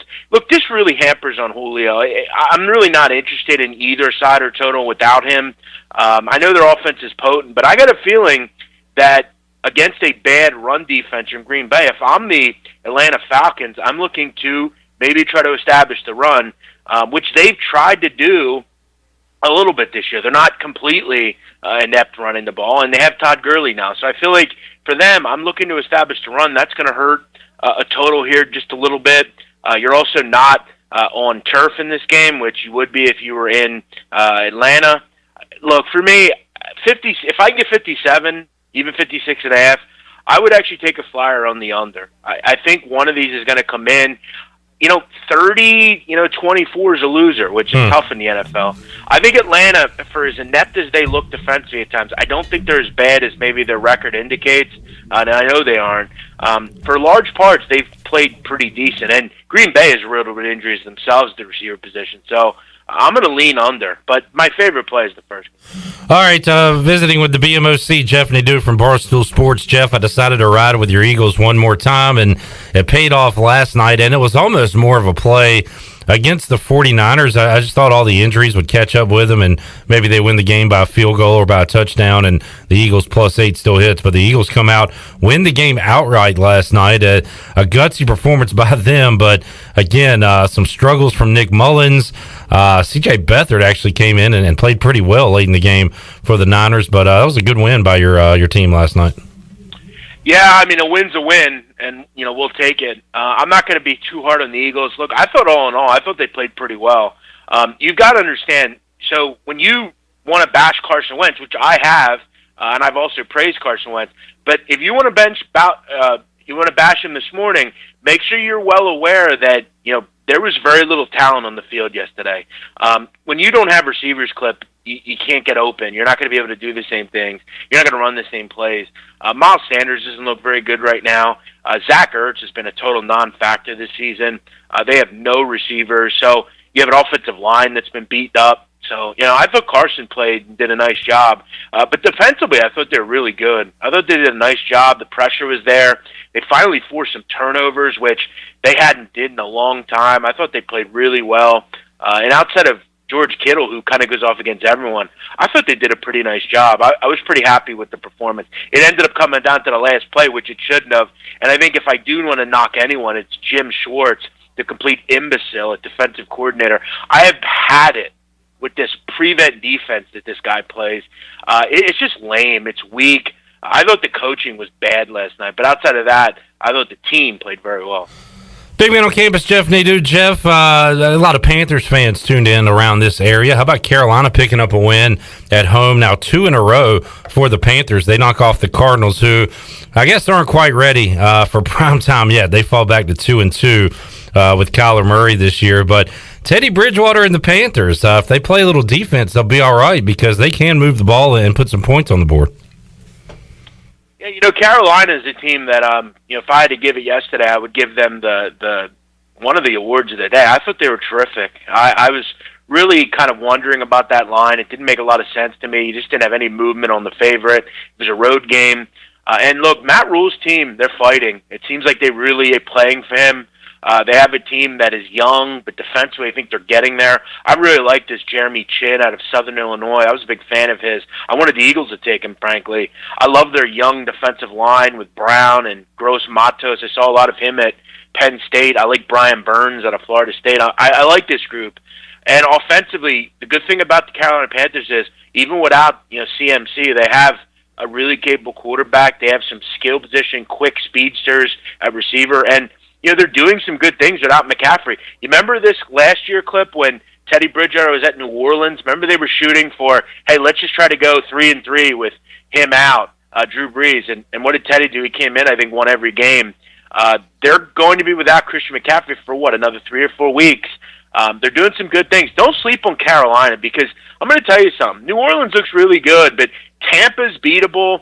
I think Carolina's an interesting team. They seem to be playing for Matt Rule. Good win yesterday. And big man, I told you with the Lions, and they got up 14-0, and I'd forgotten that they're the team that blows double-digit leads every week. And then boom, the Saints, score a lot of points in that game. Lions end up coming back, but losing 35-29. Although I did see, did you get into the parlay game yesterday, Jeff, and hit a pretty good one?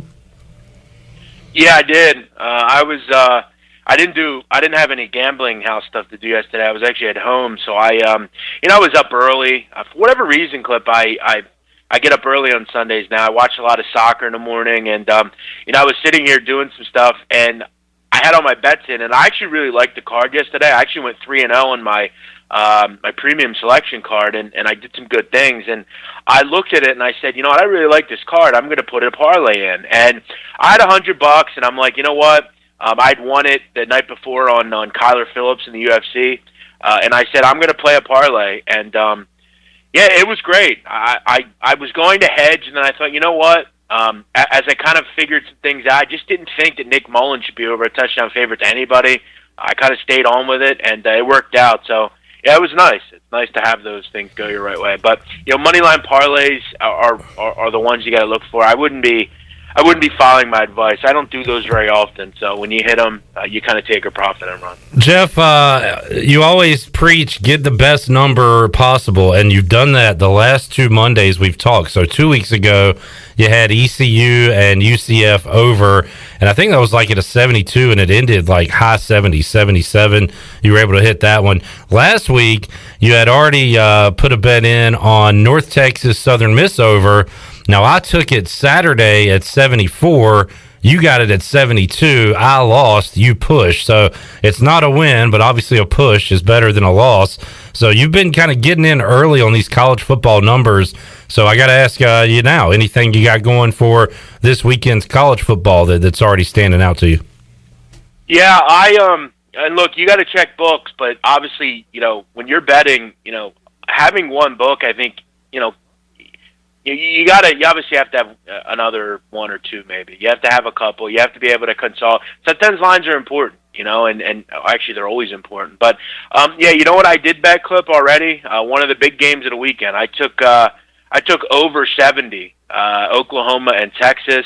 I think it's ticked up just a little bit, but I'm actually comfortable anything. 71's out there. I'm comfortable with that. I wouldn't go much higher than that, but look, both these teams, it's pretty clear that Oklahoma is not good defensively as usual. I think Texas is poor as well. You got two quarterbacks I think are going to gun it around.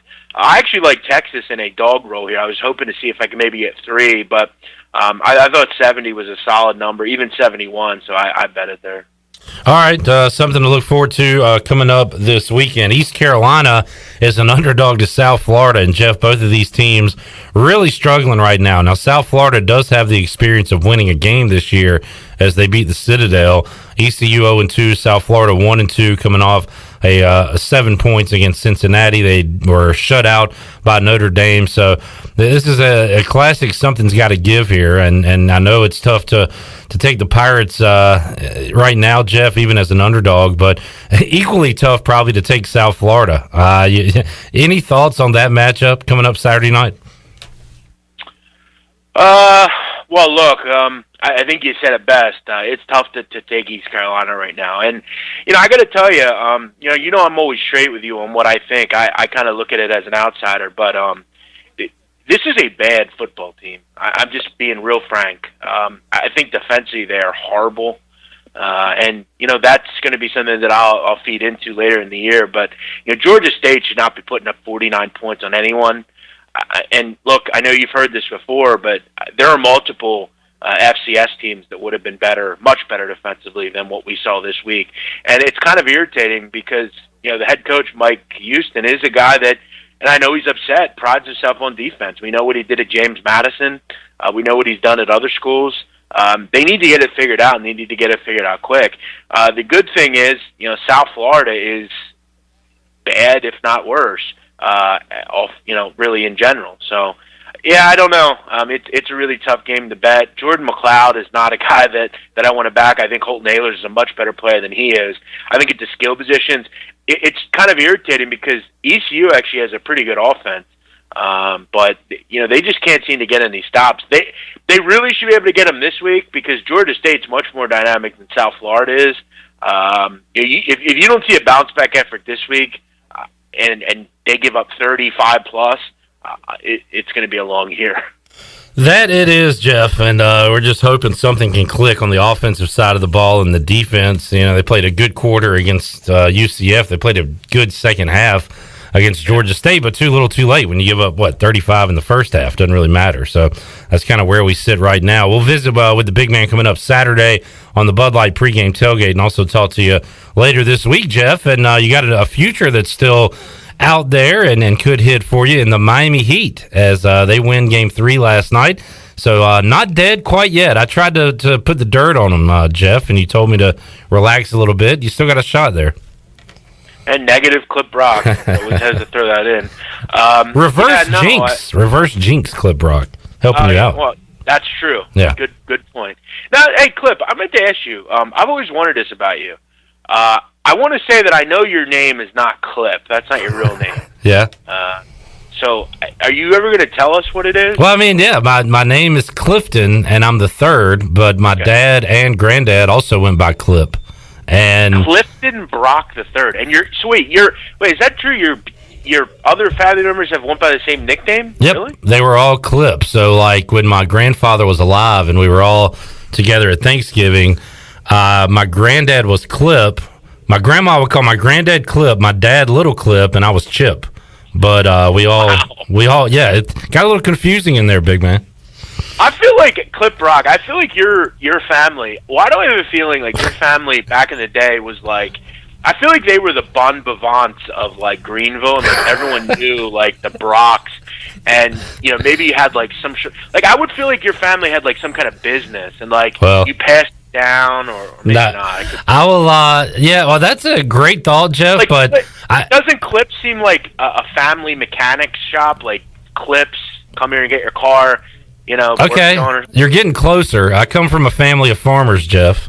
Really? Tobacco, corn, soybeans, cotton, everything. Now, do you have I know my parents actually live in kind of a suburbia, like not farm community, but there are farms near it. Do you have do you have farm names down there? Like this is the Whistling Straits Farm, or this is the It's a little more just the last name here in Eastern North Carolina. No, Tobacco Farms. Yeah, like Brock Farms, something like that. Like that's actually kind of cool. Clifton Brock. That's a great name. It does sound more royal than it actually is in reality. But yeah. Okay. But good stuff, Jeff. Any baseball? I know that you've kind of been away from that, but now that we got baseball tonight and the rest of the week, you doing anything there? Yeah, I'm not betting it. Obviously, it's something I'll watch. But for me, I've just been much more interested in football, and it's taken a lot of my time up. And we've had like debates and random things going on, and I have soccer and stuff. So no, I haven't bet it. I'll definitely be watching. I think the Tampa Bay Rays are a live dog, though. I mean, I think they have really good pitching, and that's something that the Yankees I wasn't a big fan of. I love Garrett Cole, but he's not had a great season against Tampa. He struggled a little bit. I think he's a 5 ERA against the Rays. They kind of remind me, Clip, weirdly enough, they remind me of the Rays team that went to the World Series against the Phillies in 2008. They had like kind of a small ball lineup, occasional big power hitter that could get it done, like a Longoria or somebody. They remind me weirdly of that. A team that doesn't have a lot of talent, but they find ways. They have a good pitching staff, a good bullpen, which that group did. I think they knocked the Yankees off. I really do. And interesting tonight. I mean, you take Blake Snell anytime you can get plus money, but it is tough to go against Cole. So that should be a good matchup coming up tonight. Great sports night, big man, and appreciate you joining us here on Pirate Radio Live. We'll check in with you later this week, Jeff. Sounds good, Farmer Clip. All right, there he is, the big man on campus, Jeff Nadeau, who. Went personal with that conversation. Not sure where that was going. Maybe he didn't want to talk NBA. I don't know. But that was that's something for the folks, for the listeners out there. I just find it interesting that I learn more about you through Big Man's interview. Well, usually we work every day. I'm asking the questions, right? This time he was asking me the questions. I never get interviewed. I kind of like it that way. That's a good point. I like it. I like asking more than answering the question, Shirley. Yeah, okay. So, there you go. All right, that's fair. All right, we'll take a time out, come back when we return. L. Ron Woodward, a.k.a. Ronnie Woodward, will join us inside the Pirate Radio studios. We'll find out what his family does for a living and talk ECU, USF, ECU, Georgia State, and more right after this.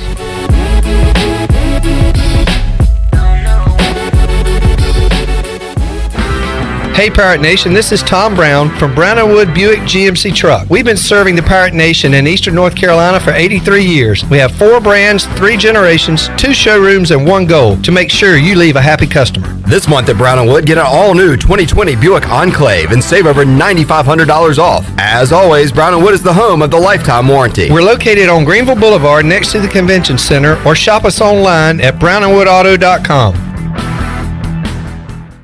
With rates being historically low, now is the best time to buy or refinance your home. This is Talbot Green with Angel Oak Home Loans. Now is the time to take advantage of the opportunity to buy more home or refinance your current mortgage. The combination of our local team's experience and Angel Oak's wide offerings of products from standard conventional, government, and portfolio loans has something for most financial situations. For more information, call Talbot Green, Joanne Weir, or Wanda Hager at 751-2060. NMLS 1719250 and 685-842. Equal housing lender. Here with Mike Mullis from Fixed NC. And Mike, you were telling me the other day, people ask you all the time, I didn't know you did that. What does that mean? You know, anything that involves property damage repair, call us first. If it's your crawl space, you've got interior humidity issues, a water loss, your ice maker line breaks, obviously fire and smoke, everybody knows we do those. But anything that involves interior or exterior property damage, we're your repair experts. Mike, how can everybody get in touch with you? 252-999-0001 or fixednc.com. Ahoy, mateys! To keep those cars clean, you need the Pirates Cove Fast Pass. The new Pirates Cove Car Wash and Haviland Express Lube on Glen Burnie Road in New Bern is now open. Pirates Cove is now offering Fast Passes for $9.99 for new Fast Pass customers. These Fast Passes are good in New Bern and at all 3 Greenville locations. Visit us in Greenville on Fire Tower Road, Memorial Drive, and on East 10th Street. And now in New Bern on Glen Burnie Road. So we have you surrounded. Pirates Cove, the official car wash partner of ECU Athletics. The Frells family lives on a lush piece of land called Greener Pasture, and they work on it behind the wheel of a John Deere 1 Series tractor. With its durable construction and features that hook up to dozens of attachments with ease, no job is too tough. The Frells family runs with us, because this is more than just land, it's home. Nothing runs like a Deere. Search John Deere 1 Series for more. Get quality at every turn with Quality Equipment, your local John Deere dealer, with 27 locations in North Carolina and southeastern Virginia. Find out more at QualityEquip.com. Warren's Hot Dog Pizza, homemade lemonade. Hey Pirate Nation, Warren's Hot Dogs 2 locations are open for business in Greenville and Chocowinity. Both locations have drive-through windows, so stop by today for hot dogs, pizzas, subs, apple and peach turnovers, homemade lemonade, and breakfast in Chocowinity, featuring homemade cheese, ham, and chicken biscuits, plus sausage dogs and more. Warren's in Greenville across from Ron Ayers Motorsports and in Chocowinity next to the fire department. Warren's Hot Dogs. Want some? Get some. Summertime is here with hot temperatures, thunderstorms, and hurricanes. It's easy to recognize pests invading your home, but a lot of people forget about moisture destroying your home's crawl space. Pest Tech is celebrating its 20th year protecting your homes using dehumidifiers, professional-grade liners, and most importantly, our licensed and highly trained technicians. Visit PestTechOfGreenville.com for a free estimate on moisture control and the other silent destroyer, termites. Trust your home to the best. Pest Tech of Greenville, your East Coast exterminating professionals. Chico's Mexican Restaurant is the home of the best margaritas. Grab your amigos and head to Chico's every Tuesday for the Gulf of Mexico, a huge 46-ounce lime margarita for only $6.99. On Thursdays, relax and enjoy half-price pitchers of Chico's house margaritas. Choose from lime, strawberry, blood orange, raspberry, or peach. For Mexican food and fun, it's got to be Chico's Mexican Restaurant in downtown Greenville and online at chicosrestaurant.com. Chico's, where the fiesta never ends. Pirate Radio.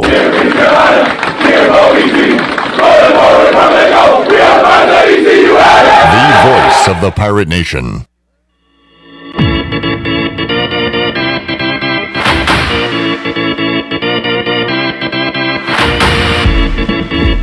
You're listening to Hour 2 of Pirate Radio Live. This hour is brought to you by The Man Cave, Greenville's newest premier destination for professional manicures, pedicures, and hair services for men only. Book your appointment today at mancaveandnails.com. Now, back to the show. Well, welcome back. Do you think you might have been exposed to COVID-19? Do you think your employees might have been exposed to COVID-19? ArcPoint Labs of Greenville offers same-day COVID-19 results. No referrals needed, and same-day results are available. ArcPoint Labs of Greenville is located across from Vidant Hospital on Executive Circle behind Southern Bank. Call for an appointment or just walk in. ArcPoint Labs of Greenville, 215-5688 or arcpointlabs.com. And as we head back into Pirate Radio Live, Clip, just one Monday Night Football update for you. They have moved back the kickoff time for tonight's Monday Night Football game. It originally was scheduled for 8:15. It has now been moved to 9 p.m. tonight, so our coverage will begin right here on Pirate Radio beginning at 8 o'clock. All right, so you've got a double dip tonight, 7 o'clock on CBS. It'll be the Chiefs and Patriots, and then that'll be on into the third, maybe fourth quarter, probably third quarter, when the Falcons and Packers get underway on ESPN, and you can hear Falcons-Packers right here on Pirate Radio. So looking forward to a Monday night doubleheader. My guest might be watching baseball during that time, as the Yankees and Rays will be on. Ronnie Woodward is here on a Good Sports Monday. Hello, Ronnie. How you doing? I'm good. And you're right. Yeah, we got playoff baseball here and a couple NFL games. Yeah, I'm going to flip around, I think, a lot tonight. So watched a decent amount Saturday night of college football. That was fun. I enjoyed that. I did, too. You had, like, some SEC action going on. You had Oklahoma, Iowa State, which was good. I was Clemson. I was into that one for a bit. I was chasing an over in the North Texas Southern Miss game, so that was fun. They scored a lot of points. Right now, scoreless between the A's and the Astros in the second inning. All right, Ronnie, I don't know. What do you want to do? We were just talking about our AAC Survivor, so we're still in it. Yeah. Igo is out because he picked the Pirates last week. Yeah. And honestly, I was prepared to pick South Florida to beat ECU this week as my pick, but I forgot I've already used South Florida. We all did. So good. I can't pick against the Pirates. That's a good thing. So it comes down to Tulane, Houston, or Temple, Navy. And before we leave here today, we will make our selections on that. ECU falling to Georgia State and falling pretty hard, Ronnie. And you said that when you came in today that you were wrong. I guess Saturday during the Bud Light pregame tailgate, you said you were excited, and I was too. Yeah. For a close football game that's going to be a game in the fourth quarter. Could go either way. Well, that was not the case. Georgia State took it to ECU, and the Pirates, had some kind of odd plays late to make it respectable. Yeah. A little bit, but still a blowout on Saturday. Yeah, that's the tough part. That's kind of the main takeaway when a few days later, when you kind of look back at it, is yeah, I mean, Mike Houston said it himself during the week. He wasn't referencing that game specifically, but he said we need a game to make some clutch plays and make some big plays late in the game and win a game, and that will do so much for the confidence and the kind of mental state of this team. And man, yeah, I mean, at UCF it was the second quarter. Knights just kind of took control, and it was kind of just an afterthought at that point. But that was the acceptable, excusable, whatever, because it's UCF. But this one, I mean, right after the first play, Warren Saban gets a pick six, and then it was all Georgia State until the fourth quarter. I mean, it was dominant first quarter, and into the midway point of the second quarter, and it's 28-7. It was kind of that same feeling. So that's the main thing. That's something I want to ask Coach Houston tomorrow during the normal press conference is. It almost stems from Holton Ahlers. I'm sure you saw. I mean, he looked defeated, drained, whatever in that post game. I think emotionally, physically, and referenced. I thought the line of the season so far was we've got to get this losing out of us. Yeah, like that's straight up. To his credit, he owned it and said we've got to get this losing out somehow. And if it doesn't happen against Georgia State. And it doesn't happen against South Florida. I mean, it's only getting tougher as we go along. So that's, I mean, to me, it's how much of it is mental versus the physical, talent matchup. And probably a combination of both. Again, UCF, a lot of the talent gap, is evident there. But even Blake Harrell said last week, man, I was surprised by how much we competed talent-wise, against them and that type of thing. So I wonder how much of it is the mental slide. The other team gets momentum, and how hard does ECU have to work, or do you lose that feeling, that confidence to gain it back? It hasn't been there. But, I mean, we had all the momentum early in that game. Yeah. I mean, how else? Yeah. What's a better start than a pick six on the first play? Yeah. But Georgia State went right back down. Yeah. And so that play was gone. Yeah. And it was back to even. And then Georgia State just kept going, literally until really the rest. Again, until the fourth quarter when it's kind of it was over. You know, I mean, it was basically over until the kind of the random plays at the end. So, yeah, I mean, that's why I think this team's maybe at this week, and something I want to kind of dive into a little bit. Whatever we can find out, where are they at mentally in these type of games, to show some bounce back, you know, to rally and come back and win a game, or respond, you know, when you've given up some points, those type of things. Just the response, I don't think it's been there from this team. Yeah, and I mean, the offense is going to have to do their part here, and that is 2 straight first quarters where, you know, they have not helped out the defense at all. Now, the defense didn't help themselves out against Georgia State, but in game 1, you had the 3 fumbles in 3 straight possessions. In game 2, you had the offense just doing nothing and hanging their defense out to dry, and the Pirates were unable to, as you said, to get a grasp on Georgia State there early in the game, and it just got away from them. And they couldn't run the ball, Ronnie. Just maybe a historical day from a bad perspective running the football when you total it up with 50 rushing yards. Yeah, 26 carries for 50, right? Yeah, and I take away the Snead run, they have 19 yards on the day. Yep. I look at Penix, Harris, Mitchell, 11 carries, 2 yards. I mean, just brutal. Yeah. Brutal numbers there. And the key sequence, again, I thought I pulled up the drive chart here. Remember looking at this on Saturday and writing it. After the pick six, ECU, the rest of the first half, when it had the ball on offense, because the pick six obviously was not offense, you went punt, field goal, interception. So 6 offensive possessions in the first half, and you went field goal, 4 punts, and an interception. And that's where it slipped away. I mean, again, this game was really kind of over at halftime. I mean, not completely, but it was, it was pretty clear Georgia State was going to have a monumental slip-up or giveaway to blow the game at that point. So just not building on that pick six, again, was the key, I thought, not turning that into a big game. It was one big play, but not a big quarter or a big half. And just stringing together quarters seems to be the issue with this team, I guess. And yeah, I mean, it's interesting for sure. I mean, I think it sets up, in a weird way, it sets up for a really intriguing game again this week, just like we kind of talked about last week. But South Florida, it has a ton of issues as well. And you're kind of, the kicker in this is UConn is gone. Connecticut's not here anymore. I mean, this is the Basement Bowl. This is the UConn Bowl. Yeah, I mean, this is which team wants to rise up and still kind of fight in this thing. And the loser, unfortunately, on either side is going to have a huge uphill battle of not being the next UConn. It kind of building, both have young coaches. I'm kind of writing a column about this that's going to run tomorrow, but a first-year coach of South Florida has a long-term big plan, has history of success at Clemson.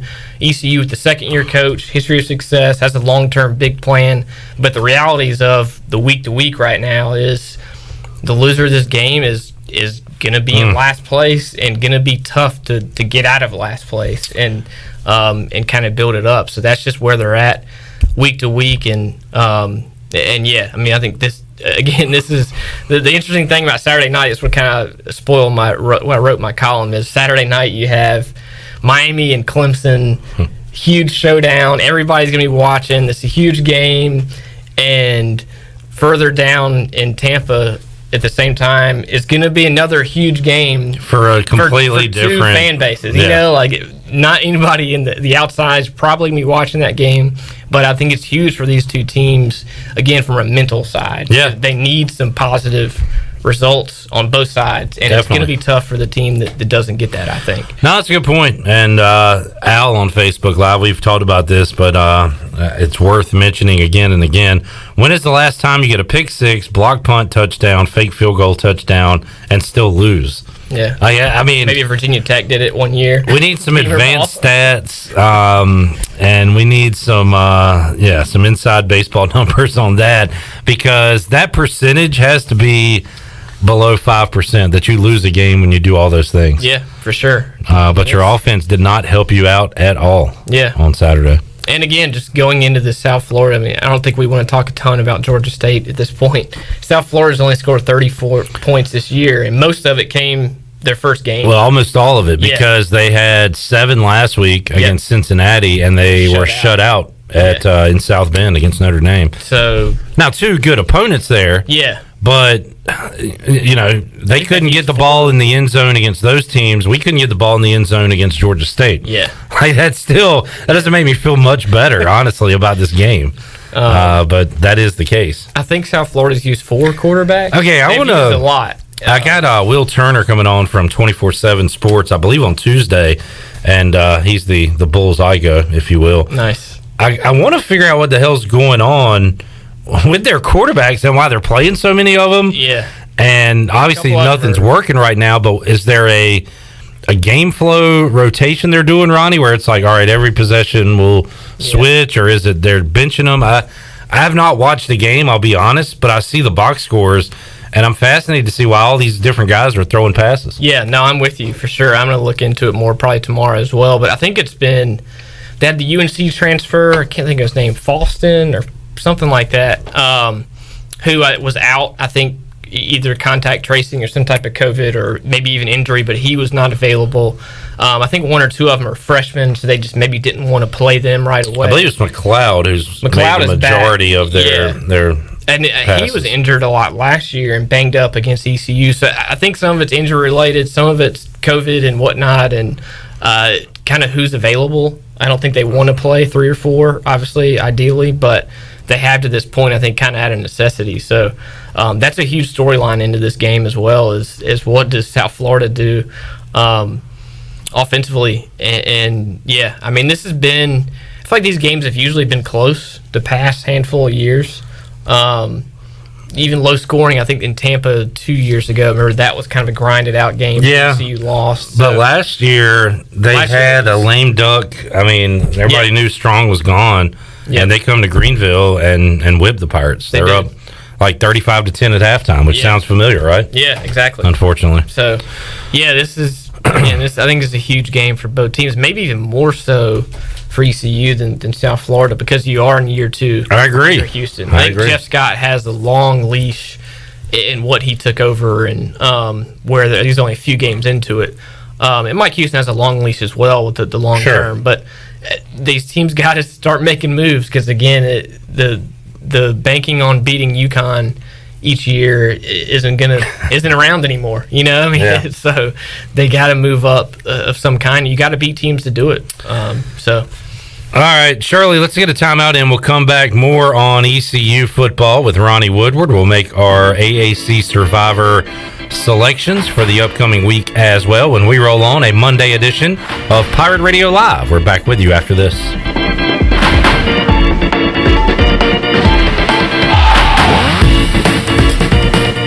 Hello, Pirate Nation. This is Representative John Bell, the Majority Leader of the North Carolina House, and it has been an honor serving the people of Eastern North Carolina the last 8 years. I've had the privilege of working with your local representatives, Dr. Perrin Jones and Chris Humphrey, as they delivered hundreds of millions of dollars in COVID relief funding to our small businesses, healthcare providers, and families right here in Pitt County. Unfortunately, their opponents are funded by radical liberal out-of-state donors that want to destroy our agriculture heritage, defund the police, and silence your voice by buying this election. This is not North Carolina. We cannot and will not let this happen. Dr. Perrin Jones and Chris Humphrey are focused on solutions, not revolutions. They will make sure your voice is heard and represent our Eastern North Carolina values. So Pirate Nation, the choice is clear. On November 3rd, please support and vote for Dr. Perrin Jones and Chris Humphrey for the North Carolina House. Strong voices for Eastern North Carolina. Paid for by the John Bell Committee. UBE and PirateWear.com are proud to offer the Pirate Nation its largest inventory ever. Brand new Adidas is arriving daily, along with Under Armour, Columbia, and Russell Athletic. UBE is loaded with cargo, and new items are being added daily to PirateWear.com. Be sure to check out our children's store, The Crow's Nest, for all of your young pirates. UBE and PirateWear.com, an ECU tradition for 50 years. Go Pirates! Let's turn a trip to the branch into a tap on your phone. Let's hit pause on a lost debit card without hitting pause on life. That's how First National Bank is redefining convenience. With a top-rated mobile app that puts more security and control at your fingertips, and friendly people to help you succeed right by your side. Let's get started at fnb-online.com or your local First National Bank. FNB member FDIC. What's the big deal? Where can you get pizza, bread twists, specialty chicken, and more for just $5.99 each? Is it at Domino's? He hands off hand toss pizza and a marble cookie brownie. He's going! There's a lot of variety on the radio and at Domino's too, where you can Mix and match 2 or more. $5.99 each at Domino's. 2-item minimum. Pan pizza, bone-in wings, and bread bowls will be extra. Ask for this limited time offer. Prices, participation, delivery area, and charges may vary. Register for Army ROTC to be a leader and an officer in the U.S. Army, Army Reserve, or Army National Guard. You could also be eligible for a full tuition scholarship. Lead the team that makes a difference. To learn more, contact Dale Anderson at 252-622-5346 or Anderson, DAL, at ECU.edu. Paid for by the United States Army. Hey, welcome to Jack Brown's. What can I get you? Can I get a vodka soda with a lime, please? No liquor, just beer. We have beer out the wazoo. And we don't even know what a wazoo is. IPAs, sours, gozas, wheats, stouts, porters, you name it, we got it. Drink 100 beers and join the Notch Club. Don't be a nerd. Ask about the Notch Club. Yeah, we've got the best craft beer in Greenville. Awesome. I'll take a pack to us light. You got it, on the way. Jack Brown's Beer and Burger Joint, located at 805 Dickinson Avenue, right in the heart of Uptown Greenville. In studio today with Aquaman, also known as Alan Nielsen to his friends and family, YF3. It's the glue that brings me together in the morning. I see a lot of friendships developing. I got a lot of great buddies that I work out with in the morning. We also can have a positive influence on the community, and I just think it's a great thing to do. One letter, one number, F3. Learn more today at f3enc.com. Hi, this is Phil Steele of Phil Steele's College Football Preview Magazine, and you're listening to Pirate Radio, the voice of Pirate Nation.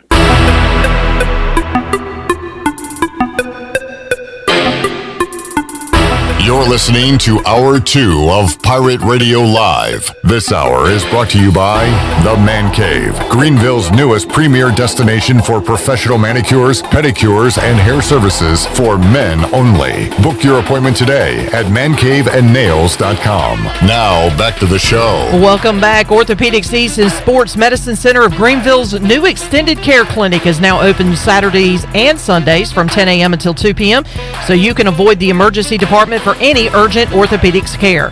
For more information, call 757-2663 or visit orthoeast.com.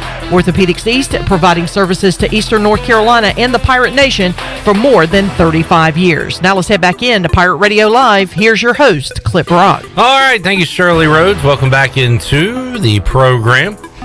Ronnie Woodward here. Dinger alert. Chris Davis, Chris with a K, just mashed one to right center field, and the A's have taken a 2-0 lead over the Astros in Game 1 of their best-of-5 series. A's-Astros, you know where they're playing, Ronnie? It's in L.A., right? It's at Dodger Stadium. Yeah. They'll be playing those games there. I believe the Braves and the Rays are playing at Texas? At the Rangers ballpark. Yeah. So that's what's... And they're going to allow fans... Is it ALCS and NLCS or so. World Series? But they're going to start allowing fans soon. It's kind of a shame. Yeah. In fact, I hate that I saw that they're going to let people watch the Braves games at Truist Park, like on the monitor, but they couldn't watch them when they were live last week. Yeah. I don't know. But anyway, weird deal.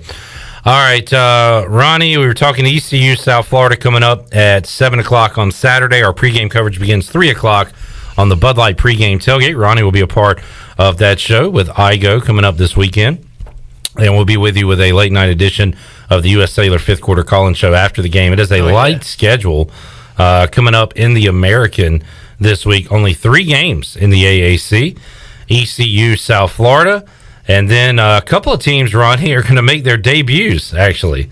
We have been waiting to see Houston play and Temple play. And as of right now, they're scheduled to do so coming up this Saturday. Or, excuse me, one on Thursday, one on Saturday. Tulane at Houston is a Thursday night game. Temple at Navy, Saturday, 6 o'clock on CBS Sports Network. So for our AAC Survivor, I have chosen South Florida, Central Florida, Cincinnati, SMU. I'm glad we chose Cincinnati last week instead of Central Florida. That's true. Or we would have lost because Tulsa knocked them off. Again.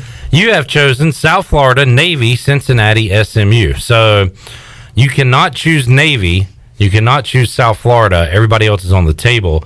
I cannot choose South Florida, and everybody else is on the table for me. So we're going into this thing blind here because we haven't seen Temple play. We haven't seen Houston play. You can take East Carolina if you think they'll beat South Florida. I'm like you, though. You asked a good question, I think off the air, maybe on the air. Why is Tulane a 6.5 point underdog? Yeah, I don't get it. At Houston. I'm going to take Dana and the Cougars as my pick. Okay. Don't love it, but don't have a lot of options. So, I have one question. I think we've been over this before. The smart play here would be for me even to take ECU maybe or Temple, because if you lose Thursday, I win. Right? No, it's week. It's week. Okay. It's not day. It's a week. Okay. So that out of the way. You're always trying to. You're always thinking. That's a good thought. I'll give you that. Made it further. It's Good credit. I'll give you credit. Okay. If we're not going to honor that, then. So I was going to take ECU maybe just to have the latest game, but I'm taking Tulane.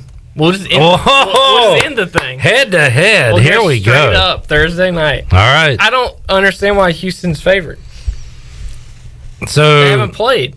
How do they know? Like Tulane, Southern Miss is awful, but Tulane had a decent win against South Alabama. Tulane really should be 3-0. Navy. Yeah. So I don't like Tulane. That's why I took them to lose against Navy that week.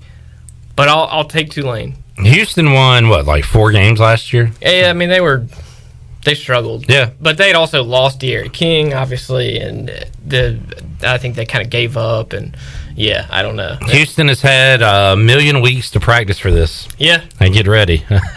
So all right, we're going head to head on Thursday night. For the same reason. We will crown a champion Saturday on the Bud Light pregame tailgate. Perfect. How about that? That will make it fun. Let's do it. All right, the picks are in. All right, so this week, same schedule for ECU. We'll have a Zoom with Mike Houston on Tuesday. Talk to the coordinators on Wednesday. Mike Houston again Thursday, and then from then on, it's game time on Saturday. What do you think we find out from Donnie K on Wednesday?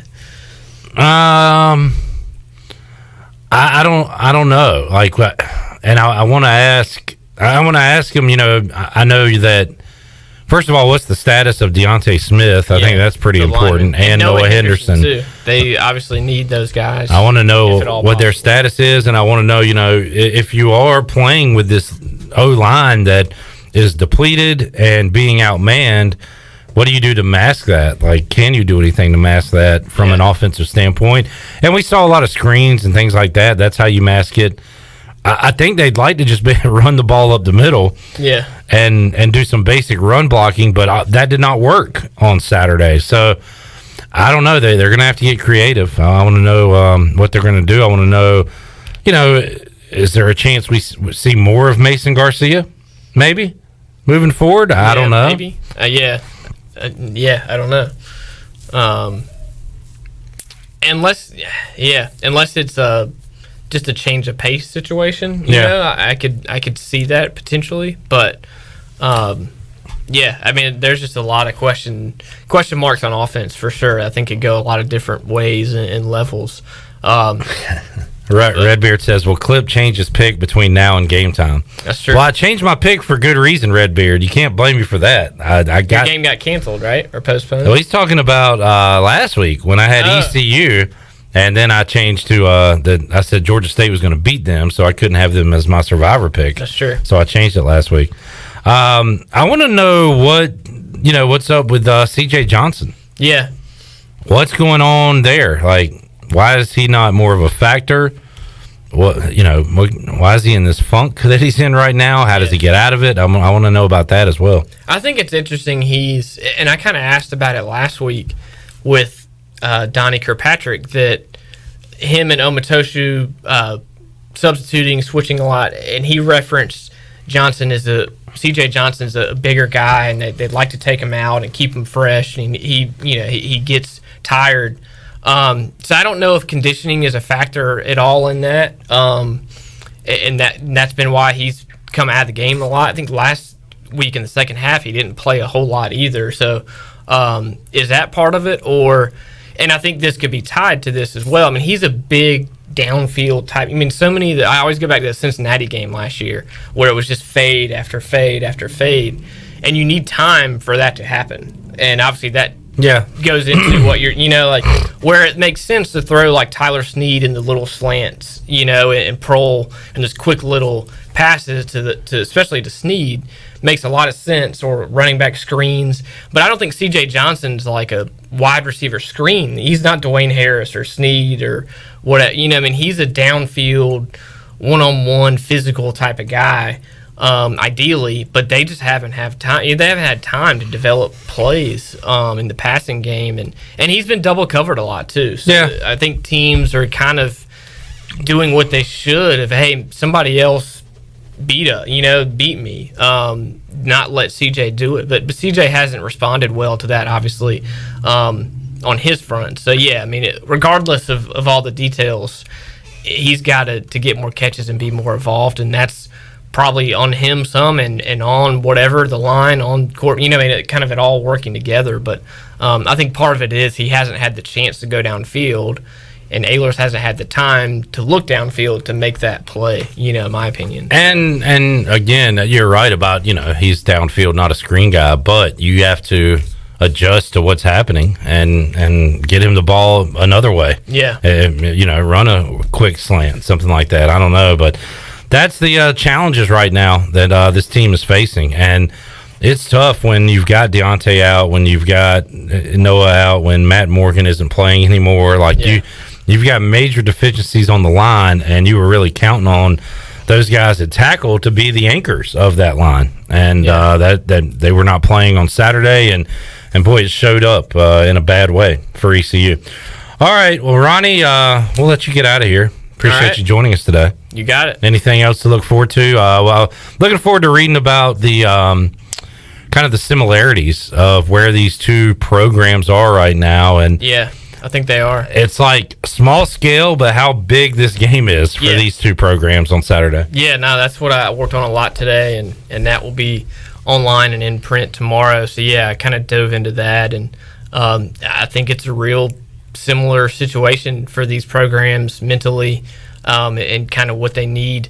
And it's a big game. Again, ask anybody in like Oklahoma or nationally, like, what do they think about this game? They might not say a whole lot, but for these two teams, I think it's a really big game and kind of a pivotal point in the season already. So that's where I think it's at. And Thursday, go Green Wave, I guess.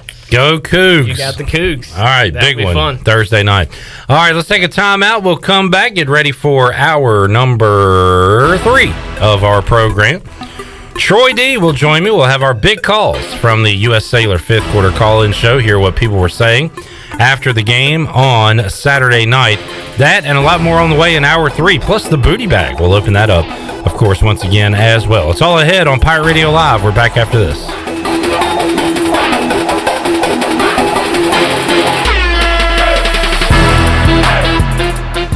It's a story that started in a community like ours. Cal Cunningham grew up in Lexington, where church youth groups working at the local brickyard and McDonald's shaped his life. And now Cal's running a different kind of campaign for the U.S. Senate. I'm Cal Cunningham. I want my service in the U.S. Senate to be about listening and going places where Democrats don't always go. That's what I learned growing up in Lexington, where we don't check voter registration before taking care of our neighbors. We believe in hard work and service, just like the soldiers I served with overseas. Cal Cunningham volunteered after 9/11, a lieutenant colonel in the Army Reserve who served 3 tours and took on corrupt government contractors. And Cal will take on the corruption in Washington that's been rigging the system for the drug and insurance companies. That's why Cal's not taking corporate PAC money, because he believes the top 1% don't need more favors. It's regular folks who need a voice. He'll be a senator on our side. I'm Cal Cunningham, and I approve this message. Paid for by Cal for NC. Banking is banking until service is not the same. This is Eric Clark from Select Bank and Trust, and this year has been unusual, but we have continued to focus on what has always been important to us, our customers. When businesses needed access to the Paycheck Protection Program, our team of local bankers worked around the clock to successfully keep our customers open and their employees working. Wouldn't you like to deal with a bank that is responsive to your needs, can make local decisions, and cares about you, the customer? We are Select Bank and Trust. Bank local, bank select. Member FDIC, Equal Housing Lender. It's time to get back in the saddle with Rocking Horse Ranch. Join us Saturday, November 14th for an evening filled with games and prizes to support the reopening of the Rocking Horse Ranch Therapeutic Riding Program. Rocking Horse Ranch provides a fun and unique therapy program to our special needs, cancer, and veterans community. The horses miss their favorite students and can't wait to see them again soon. And Rocking Horse cannot do this without you. Join us November 14th to get back in the saddle or visit rhrnc.com for more information. Hello, this is Michael McGraw from Orthopedics East and Sports Medicine Center of Greenville. We offer a variety of services including arthroscopic surgery, sports medicine, carpal tunnel and general orthopedics, fracture care, total joint replacement, physical therapy, and on-site MRIs. For experienced professional medical care, visit our office on W.H. Smith Boulevard in Greenville and online at orthoeast.com. Orthopedics East providing services to ECU and Pitt County Athletics for over 35 years. Go Pirates! The fun place to dine out with friends and family is Familia. Familia has something for everyone and offers favorites like New York-style pizza, lasagna, homemade meatballs, plus new specials like chicken parm alfredo, mahi fish and chips, chicken piccata, veggie burger, butternut squash ravioli, and more. If you need food to go, Familia's drive-thru window is open and ready for all takeout orders. Familia, Fire Tower Road near Pitt Community College, and FamiliaNC.com. The icy treat that can't be beat is Sparky Snowballs of Greenville. Right now, for a special time, Sparky Snowballs is open every day from noon to 8 in the Food Truck Rodeo on the corner of Evans Street and Fire Tower Road. Stop by for a delicious icy treat. Plus, did you know Sparky's also has funnel cakes and fried Oreos too? Support your local Food Truck Rodeo every day from noon to 8 on the corner of Evans Street and Fire Tower Road. Sparky Snowballs, serving delicious icy treats to smiling faces for over 20 years. Visit Sparky's on Facebook or SparkySnowballs.com. CD's Grill in Winterville wants to thank you for all of your support during these crazy times. CD's Grill has the area's best country cooking, and you can come and enjoy a down-home breakfast or one of our daily country lunch specials at CD's Grill. CD's now has an incredible lunch special from 11 till 2 every Saturday. Choose from 2 hot dogs, cheeseburger, or chicken sandwich with fries and a drink for only $4.99 at CD's Grill every Saturday. CD's Grill, 111 West Fire Tower Road in Winterville. This is Pirate Radio, WGHB Farmville, 1250 and 92.7 FM Greenville, WDLX Washington, 930 and 104.1 FM Washington.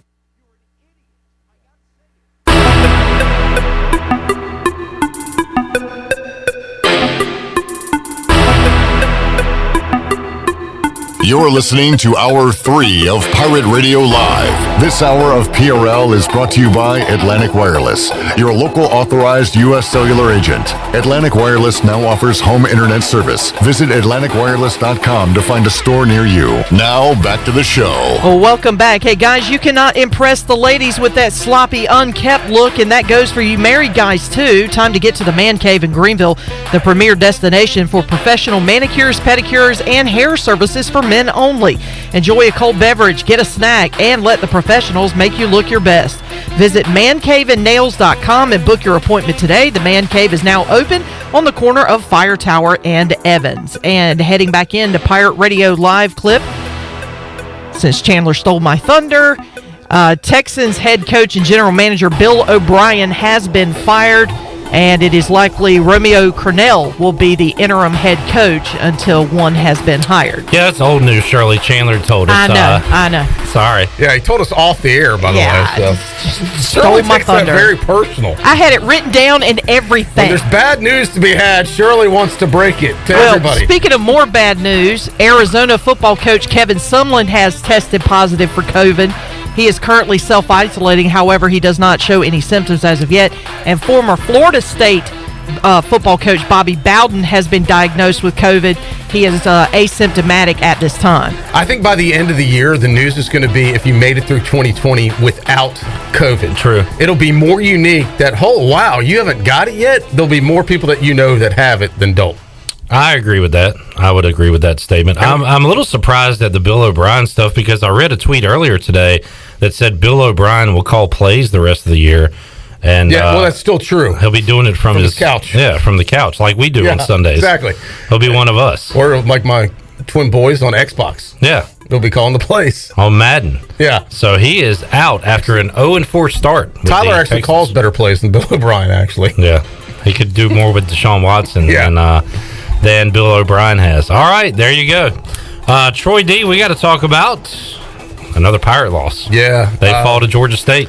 Clip, you saw it coming. I texted you during the game. You had predicted 42 points. And it was on 42 for quite a while in the second half. I didn't factor in a pick six. I was talking about their offense. Yeah. So, but you called it. You said we would go down there and lose, and indeed the Pirates did. Sometimes I don't like being right, Troy. I know. D. You're right. You're right. I really thought ECU would get this one, and I was wrong. Yep, we shall see if they can turn it around against another winnable game, a beatable opponent in South Florida coming up this Saturday. Yeah, and you only get so many of these chances, Clip, in this season. There's only a handful of games to begin with, and a lot of them are getting tougher. As you saw Tulsa knock off UCF. Yeah. And we saw what the Knights did, to ECU already. That game's going to be tough. And so there's really only two, I guess, easier games left. This weekend's one of them. What's the other? Well, I would say potentially Navy, but that's all. And, but the old, as Jeff Charles used to say, the old bugaboo, the Navy midshipman. If that's an easy game, we're in trouble. We got to win this one. We could be in trouble, Clip. All right, we'll talk about that. We got our big calls from the U.S. Sailor fifth quarter call-in show. And Shirley, you can break this news. What are we giving away out of the Pirate Radio booty bag today? I'm going to give away some pizza today, so let's do Domino's. All right, Domino's. We had it for lunch. We'll give you a large 2-topping pizza to Domino's. Always the right size. On today's edition of Pirate Radio Live. We'll take a timeout, come back. Hour 3 on the way after this. Get your ice cold Bud Light Seltzer here. Even though you can't go to the game, doesn't mean the game can't be brought to you now here. Just go to budlight.com/delivery. That's budlight.com/delivery. Give me 2 mangoes. Coming at you. It's a little short. Ow. Sorry. You know what? I'm just going to walk them over to you.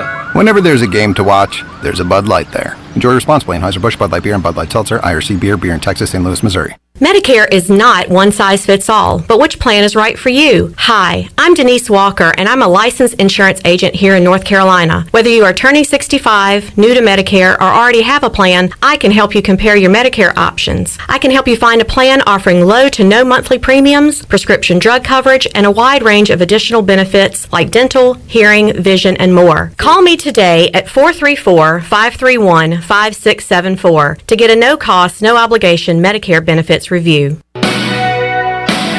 Hey Pirate Nation, this is former ECU tight end Bryce Williams from my friends at the Auto Store Group. If you're in the market for a quality used vehicle, then the Auto Store Group is for you. The Auto Store Group has 3 locations and over 150 quality used vehicles to choose from for all budgets. Shop their entire inventory today at theautostoregroup.com. The Auto Store Group, your hometown store and Pirate owned and operated for over 38 years. Go Pirates!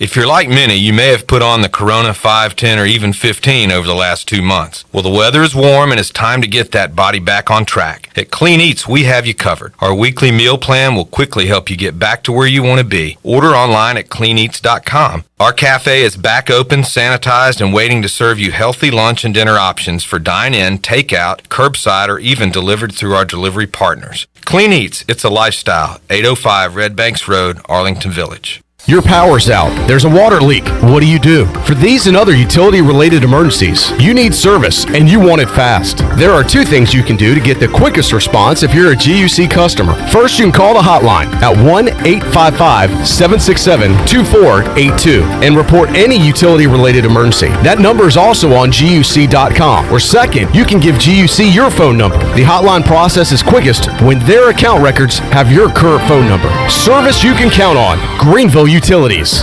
Hey, this is Chef David Finelli from Pop's Old Fashioned Cheeseburgers. Today I'm going to tell you about our family meal deals for 4 hungry adults. We offer Finelli's Cafe lasagna, chicken parmesan, eggplant parmesan, spaghetti and meatballs, our hamburger steak and gravy with mashed potatoes, pork chops. If you'd like to order, please go to our Pop's Old Fashioned Cheeseburgers Facebook page or our website. Choose your meal, order online, pay online, roll up, and we'll get it right out to your car. Thank you from the Pops crew.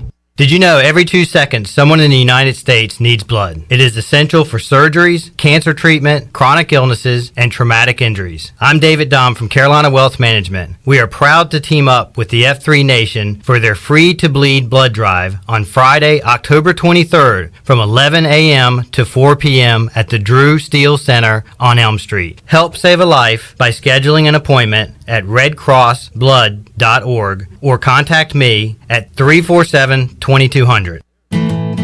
I'm Sam Jones, and for more than 3 generations, my folks have kept the fires burning for Eastern North Carolina Whole Hog Barbecue. At Sam Jones, you'll find our smokehouse pumping out wood-fired meats, cooked fresh every single day. There are no freezers at our place. Everything, and we mean everything, is made fresh daily, including our sides, sweets, and sauces. Stop in and see us, and I bet you'll be able to taste our passion in just one bite. At Sam Jones Barbecue, you'll find plenty of smoke, but no mirrors.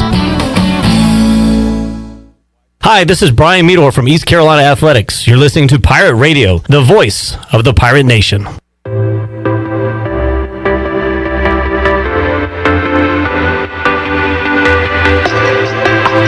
You're listening to Hour 3 of Pirate Radio Live. This hour of PRL is brought to you by Atlantic Wireless, your local authorized U.S. cellular agent. Atlantic Wireless now offers home internet service. Visit AtlanticWireless.com to find a store near you. Now, back to the show. Welcome back. Hey, University PC Care has been Pirate Nation's go-to IT expert since 2006. University PC Care are the local tech support experts for any of your business needs. Let University PC Care take care of it so you can take care of business. Visit universitypccare.com to learn more today. Now let's head back in to Pirate Radio Live. Here's your host, Clip Rock. All right, thank you, Shirley Rhodes. Welcome back into Pirate Radio Live. Great job, Shirley. Great job, Chandler Honeycutt, with our video production today. The big dog, Glenn Griffin, got us rolling here on a Monday. Troy D here in the Pirate Radio studios. And good call on Friday, Chandler, when we made our picks.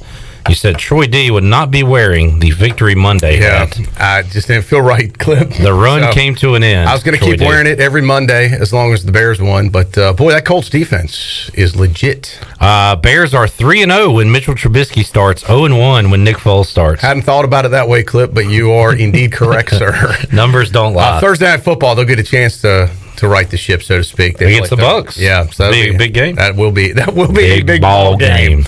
That'll be fun to watch. Troy, you can bet on just about anything, including the first coach to get fired every year in the NFL. Mm-hmm. And man, if you had Bill O'Brien, is it paying off big? Well, it is now. You were probably nervous though on Thursday night when Adam Gase and the Jets lost again. Yeah, because you thought he might get the axe, but he did not get fired. Adam Gase, this is going into the season, was plus 150, like almost even money that he'd get fired first. Yeah, Dan Quinn with the Falcons.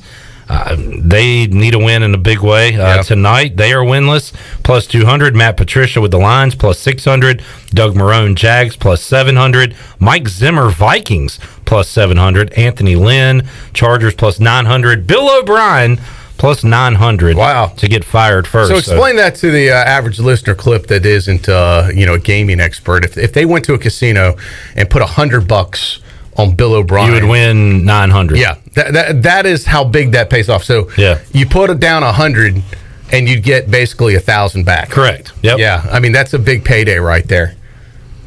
And again, it's kind of weird to bet, or you lose your 100 if he isn't. That you're rooting for somebody to lose their job, but in this case, that is the bet. And that's what. That's why it's called gambling. And it happened today. Now he was the head coach and GM. They fired him from both positions. It would have been awkward if they only fired him from one, right? Yeah, and which one?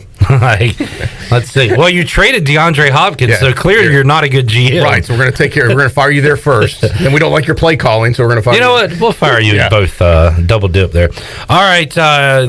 You mentioned the Falcons. I saw something online, what the kids would refer to as a meme online over the weekend. They said, let's hope 2020 this year is like the Falcons. I think the wait. way no, to I put screwed it up, was, didn't I? we're in the fourth quarter of 2020. That's what it was. Yeah. Let's hope we're playing the Falcons. Let's hope. No, yeah. We're in the fourth quarter of the year 2020. Let's hope this year plays out like the Falcons play football. Where if you don't get that, they choke in the fourth quarter, and Yeah, and I saw that someone had quote tweeted it and was like, "Please say we're the Falcons. Please say that we're the Atlanta Falcons." But we don't want to be the Falcons, guys. But it's the fourth quarter 2020. Let's hope we're playing the Falcons. Yes. And we come back. There you go. Maybe they said, "I hope we're not the Falcons." Okay. Who did a worse job of explaining this, me or Chandler? Right now, I don't know. Both of y'all. Or even Shirley said Chandler, so I'll take it. He confused me on that. I was like, Chandler, we do not want to be the Falcons. You, as a Panthers fan, should know that better than under anyone. no circumstances do you want to be the Falcons in 2020. Yes. All right. Oh dear. All right. So. All right. Sorry, Clip. Go ahead. Moving along. My fault. Pirates lose in a big way to the Panthers of Georgia State. Troy D. Yeah. Yeah. Any comments, thoughts? I just thought ECU would look better than they did. The offensive line, there's a lot of issues. There were some bright spots, such as special teams. Yep. I thought was a great bright spot. I thought, once again, East Carolina starts the game hot. We got to stop getting that early. Is that the kiss of death for this Pirate program? Do we need to start the game awful and then finish strong? I'm starting to think this hot start for us is not working, Clip Rock. Back-to-back games with early 7-0 The leads. keys to victory used to be, we got to come out of the gate strong. No, we got to come out of the gate slow, Clip. If we're running into the end zone, just throw it in the back of the end zone, touch back, and let them get the ball. I mean, 6 seconds, Pirates up 7-0. Yeah. What a great start with the pick six, but just, could not sustain it.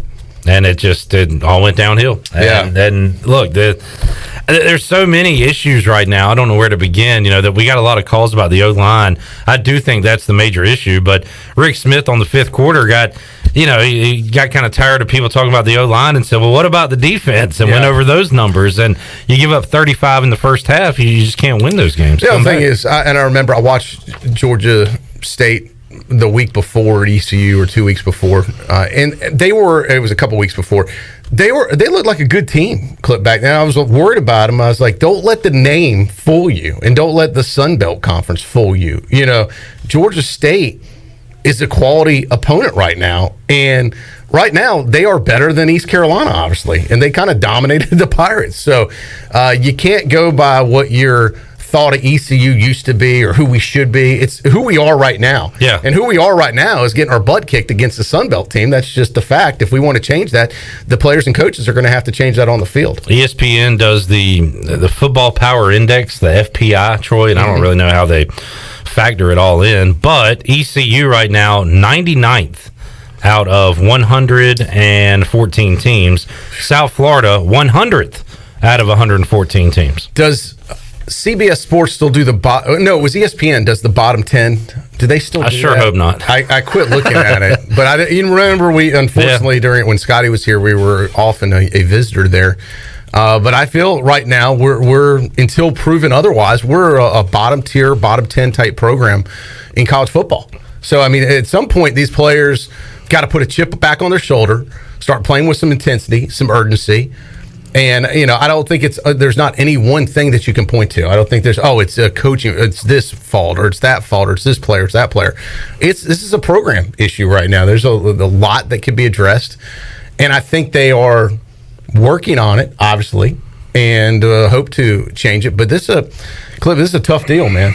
I mean, it is just, I was talking with Jeff Charles about it earlier. This is 6 years of consecutively losing.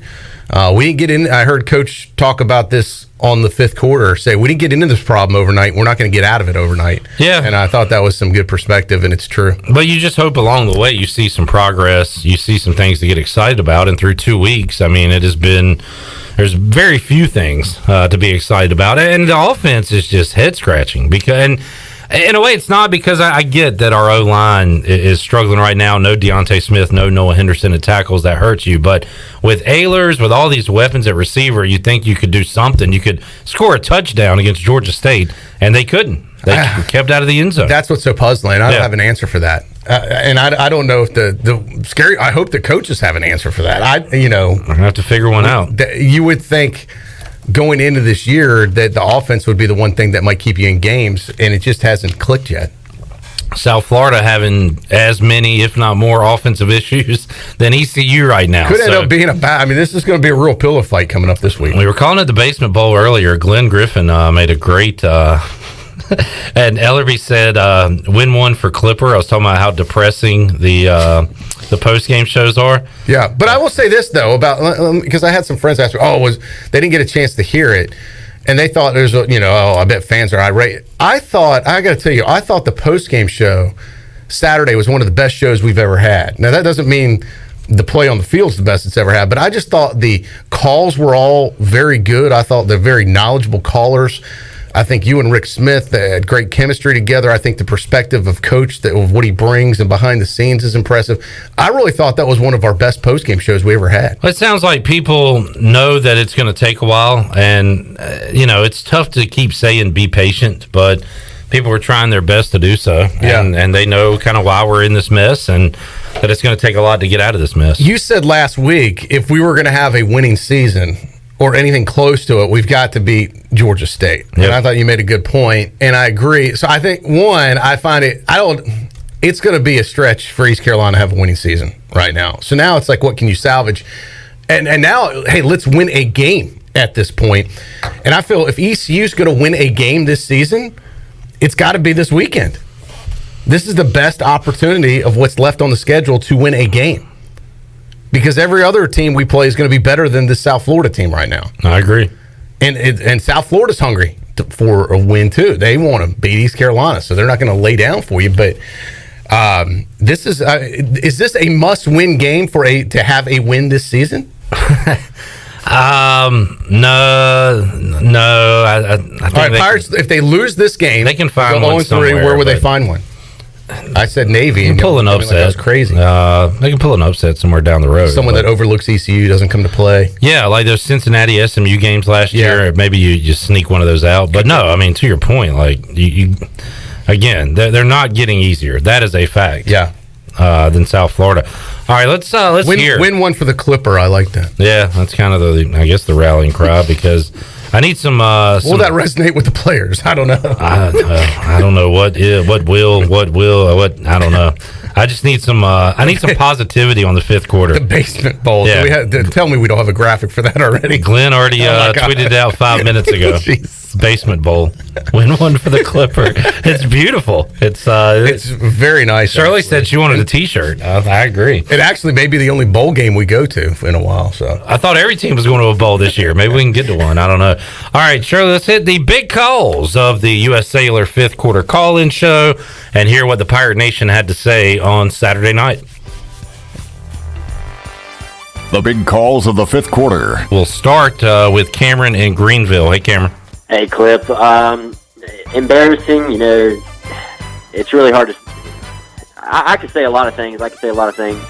But what really speaks for itself is the fact that the offense wasn't able to score a single touchdown against a Sun Belt team. I would say that they're above average Sun Belt team, but they're still a Sun Belt team. And that's a huge problem. It feels like every year it's the same problem. Our fronts on the defensive line and offensive line just are unable to compete. And, I mean, I get it. I understand, because of COVID, because of the COVID test on the offensive line, because of the lack of workout that we've been able to have as a team and offensive line together, strength and conditioning-wise, because of the virus, it puts us at a significant disadvantage. But that offensive line, guys, that is not a Division I Group of 5 offensive line. We'll go to Kenny down in Atlanta. Hey, Kenny. Well, we'll start off with the good. Pirate Nation showed out today, guys. I mean, we had more fans than they did. And the stadium looked good in purple. Nice stadium. All right, now you get to the bad. Play calling, execution, fundamentals, blocking. It couldn't run the ball. It was very embarrassing. And last, really the ugly was the fans from East Carolina in the stands turning on each other over the quarterback. Don't understand it. If anybody watched the game, Holton was under pressure nonstop. He didn't have a chance to throw the ball. And there at the end of the game, when we actually made a little bit of comeback, they didn't have CJ in the game.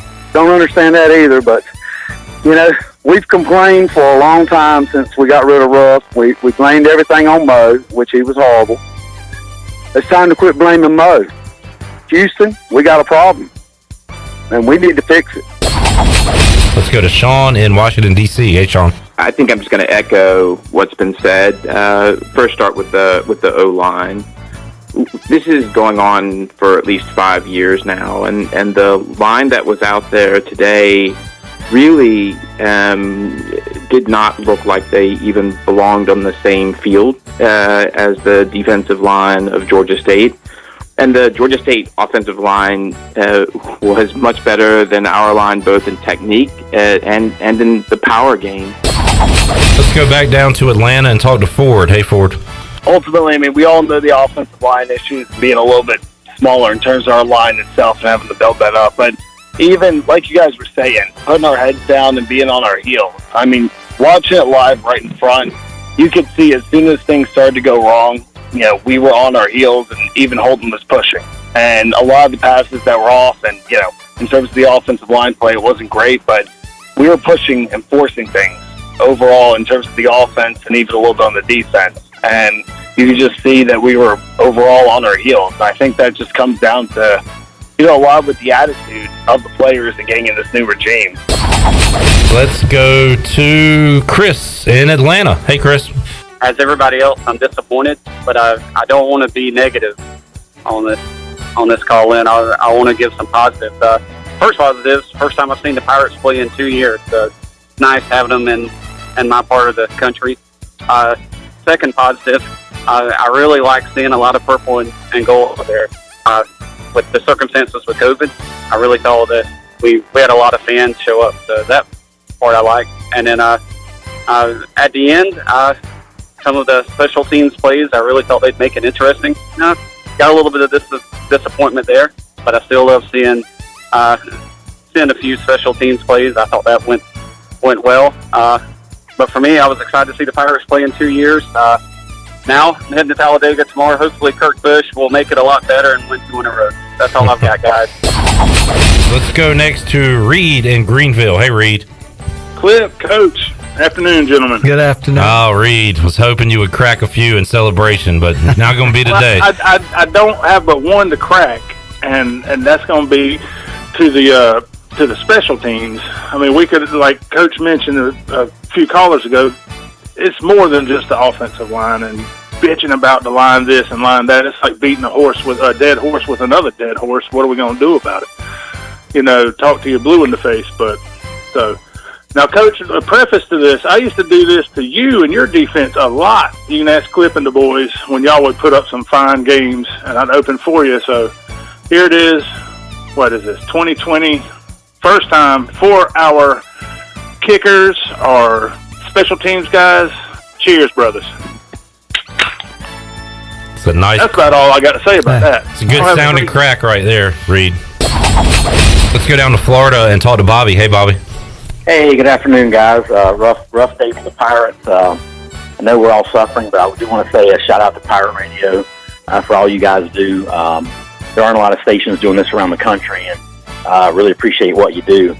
We have terrible line play. I mean, I know the guys are trying hard. We're just being dominated, not just by UCF, but today by Georgia State on both lines. Holton Ahlers today had 0 running game. And I'm no Holton Ahlers apologist, but anybody who watched that game today saw 0 running game when the game was on the line. Donnie Kirkpatrick had a terrible game, at least the first quarter and a half, and by that point the game was almost out of reach. ESPNU threw up a stat during the game of the 4 running backs who got a bunch of carries last week. I think each guy got 5 to 10 carries. 2 of those guys, to the best of my knowledge, never got a carry when the game was on the line. I don't even know if they got in the game. Let's go to Pirate Al in Atlantic Beach. Hey, Al.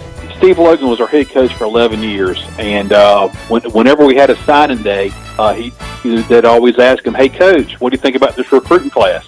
His comeback every single time was, "I don't know. Ask me in 3 or 4 years."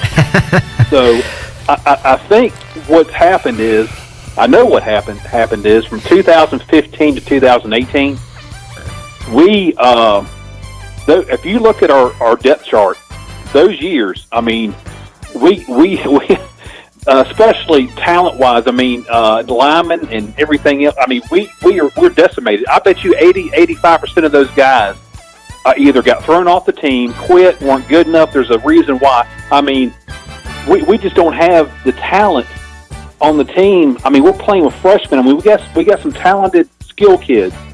But, I mean, in the trenches,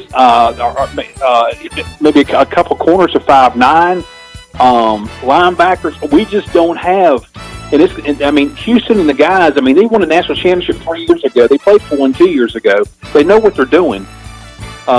We just don't have the talent. I mean, we don't have the juniors and senior talent out there, even redshirt sophomores, really, talent that we need to compete, especially the Americans.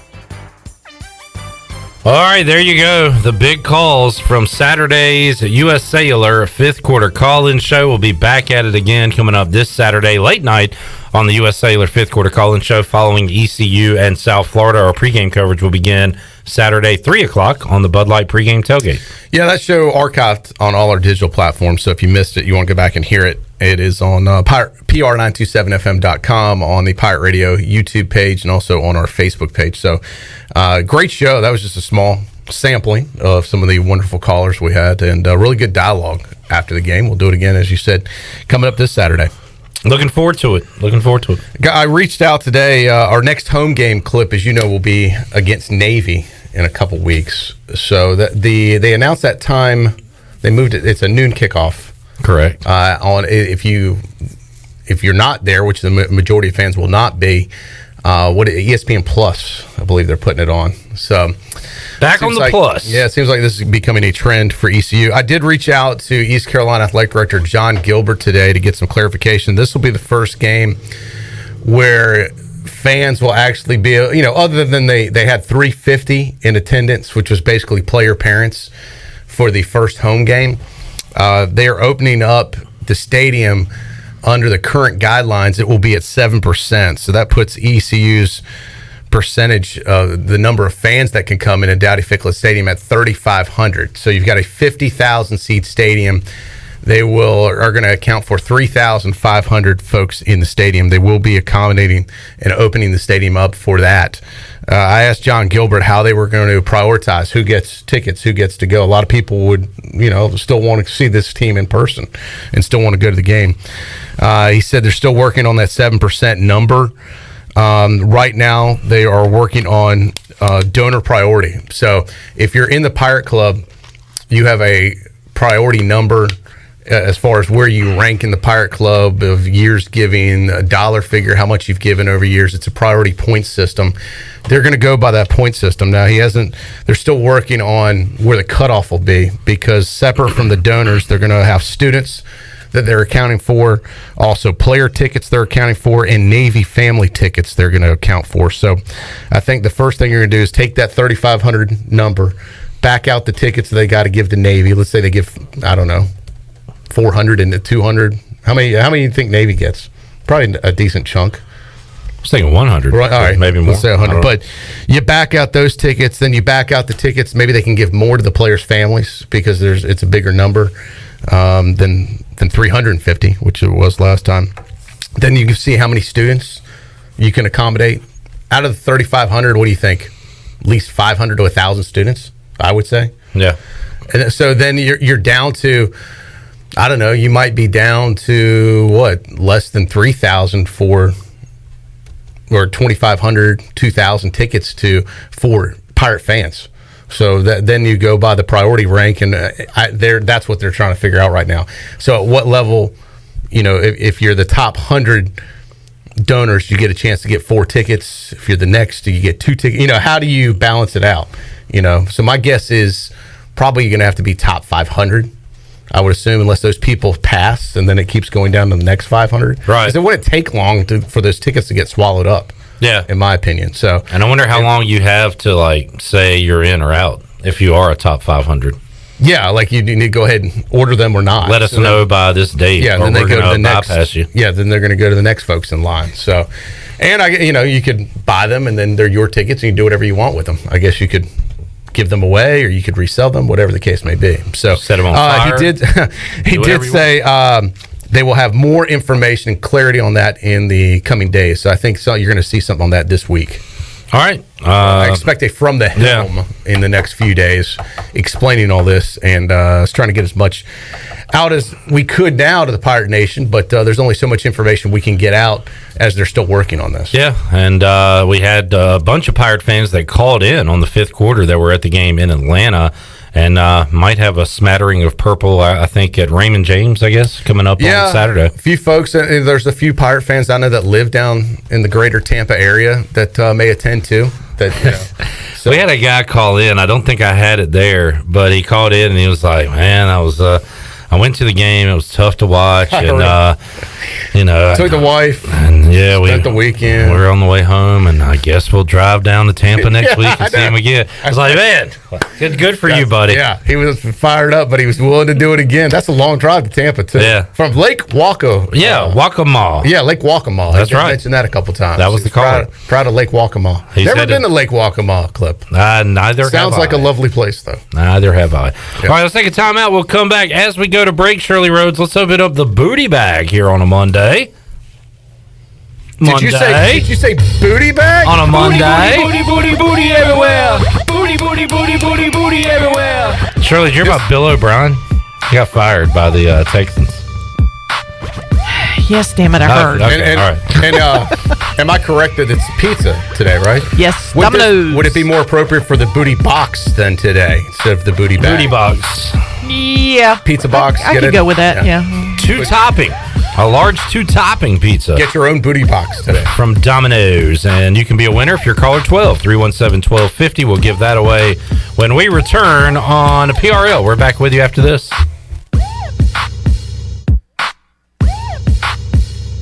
May 2020, a riot erupts in downtown Greenville. Small businesses are looted. The county courthouse windows are smashed. American flags are torn down and burned. Liberal State House candidate Brian Farkas refused to condemn the violence. Instead, Farkas attacked our police by calling for a radical statewide oversight committee that would bypass our local elected sheriff and district attorney. Farkas even took a $5,400 donation from a group which explicitly seeks to defund our local police at a time when we need them most. State Representative Dr. Perrin Jones has taken a different approach. He's working with Democrats and Republicans in Pitt County to institute meaningful reforms that protect victims of crime and the rule of law, all while honoring those who put their lives on the line for us every day. I'm Dr. Perrin Jones, and I'll stand up for our police here in Pitt County and across North Carolina. Dr. Perrin Jones for State House, paid for by supporters of Perrin Jones. The Rick House is Eastern North Carolina's premier American-styled restaurant and bar. Join us at the Rick House for mouth-watering steaks and the best burgers around. Check out the spicy mahi risotto or the bourbon pecan salmon. Wednesday night is date night. 2 salads, an appetizer, a bottle of wine, 2 entrees, and a dessert for just $55. Thursday is ladies' night with $5 martinis and special apps. The Rick House, American Provisions and Spirits, 710 Red Banks Road beside the bowling alley in Greenville. The Rick House. In studio today with Dr. Shondell Jones from Kinetic Physical Therapy. How can you help people with back pain? Well, most people are going to have back pain at some point during their life, but you don't have to live with it. A bad MRI or a bad x-ray does not mean you're destined to always have pain. We have specialists that are well trained to find out what the true problem is and the true source of your pain so they can get you on track to feeling better. So don't suffer with back pain. Our nationally board certified specialists are here to help you. To learn more, visit us at kptonline.com. We can help you live well, move more, and hurt less. Your CBD store in Greenville has the highest quality CBD products in the country. Your CBD store is the first and only brand that carries USDA certified organic products such as gummies, honey sticks, and high absorption water soluble liquids, which are all made in the United States. They even offer products for your pet. The educated staff will help you answer any questions, and you can stop in anytime to get a free sample. Your CBD store, locally owned and operated, open Monday through Saturday 10 to 6, right beside Duck Donuts in Greenville. White Claw Hard Seltzer. Discover a new wave of refreshment. Crafted using seltzer water, 5% alcohol, and a hint of fruit. Available in 5 fruit flavors, 2 grams of carbs, gluten-free, and 100 calories. Find it at whiteclaw.com. White Claw Hard Seltzer. Nothing tastes quite like it. Please drink responsibly. Hard seltzer with natural flavors. White Claw Seltzer Works, 2019 Chicago. Visit whiteclaw.com for full nutritional information. Hey, welcome to Jack Brown's. Hey, can I get a cheeseburger and add lettuce and tomato? No, we don't have it. You can get some macaroni and barbecue chips on it, though. Greg Brady style. Or cream cheese and jalapeno jelly. Cobra Kai. Or bacon, a fried egg, and some cheese. Chiplet. Or just cheese, like a cheeseburger. Cool. I'll take a Greg Brady with those new cheese fries you guys got. Sounds good.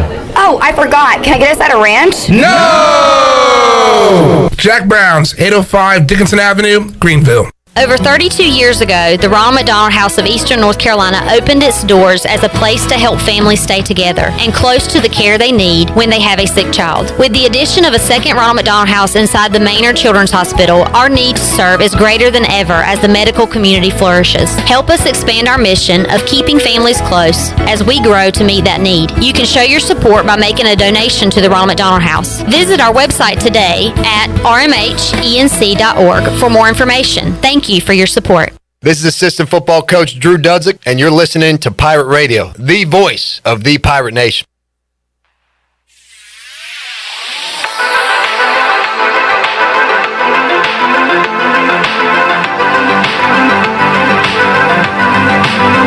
You're listening to Hour 3 of Pirate Radio Live. This hour of PRL is brought to you by Atlantic Wireless, your local authorized U.S. cellular agent. Atlantic Wireless now offers home internet service. Visit AtlanticWireless.com to find a store near you. Now, back to the show. Well, welcome back. Taking a look at your stock market report for today. The Dow was up 465 points. It closed out at 28,148. The NASDAQ was ahead 257 at 11,332, and the S&P was up 60 at 3,408.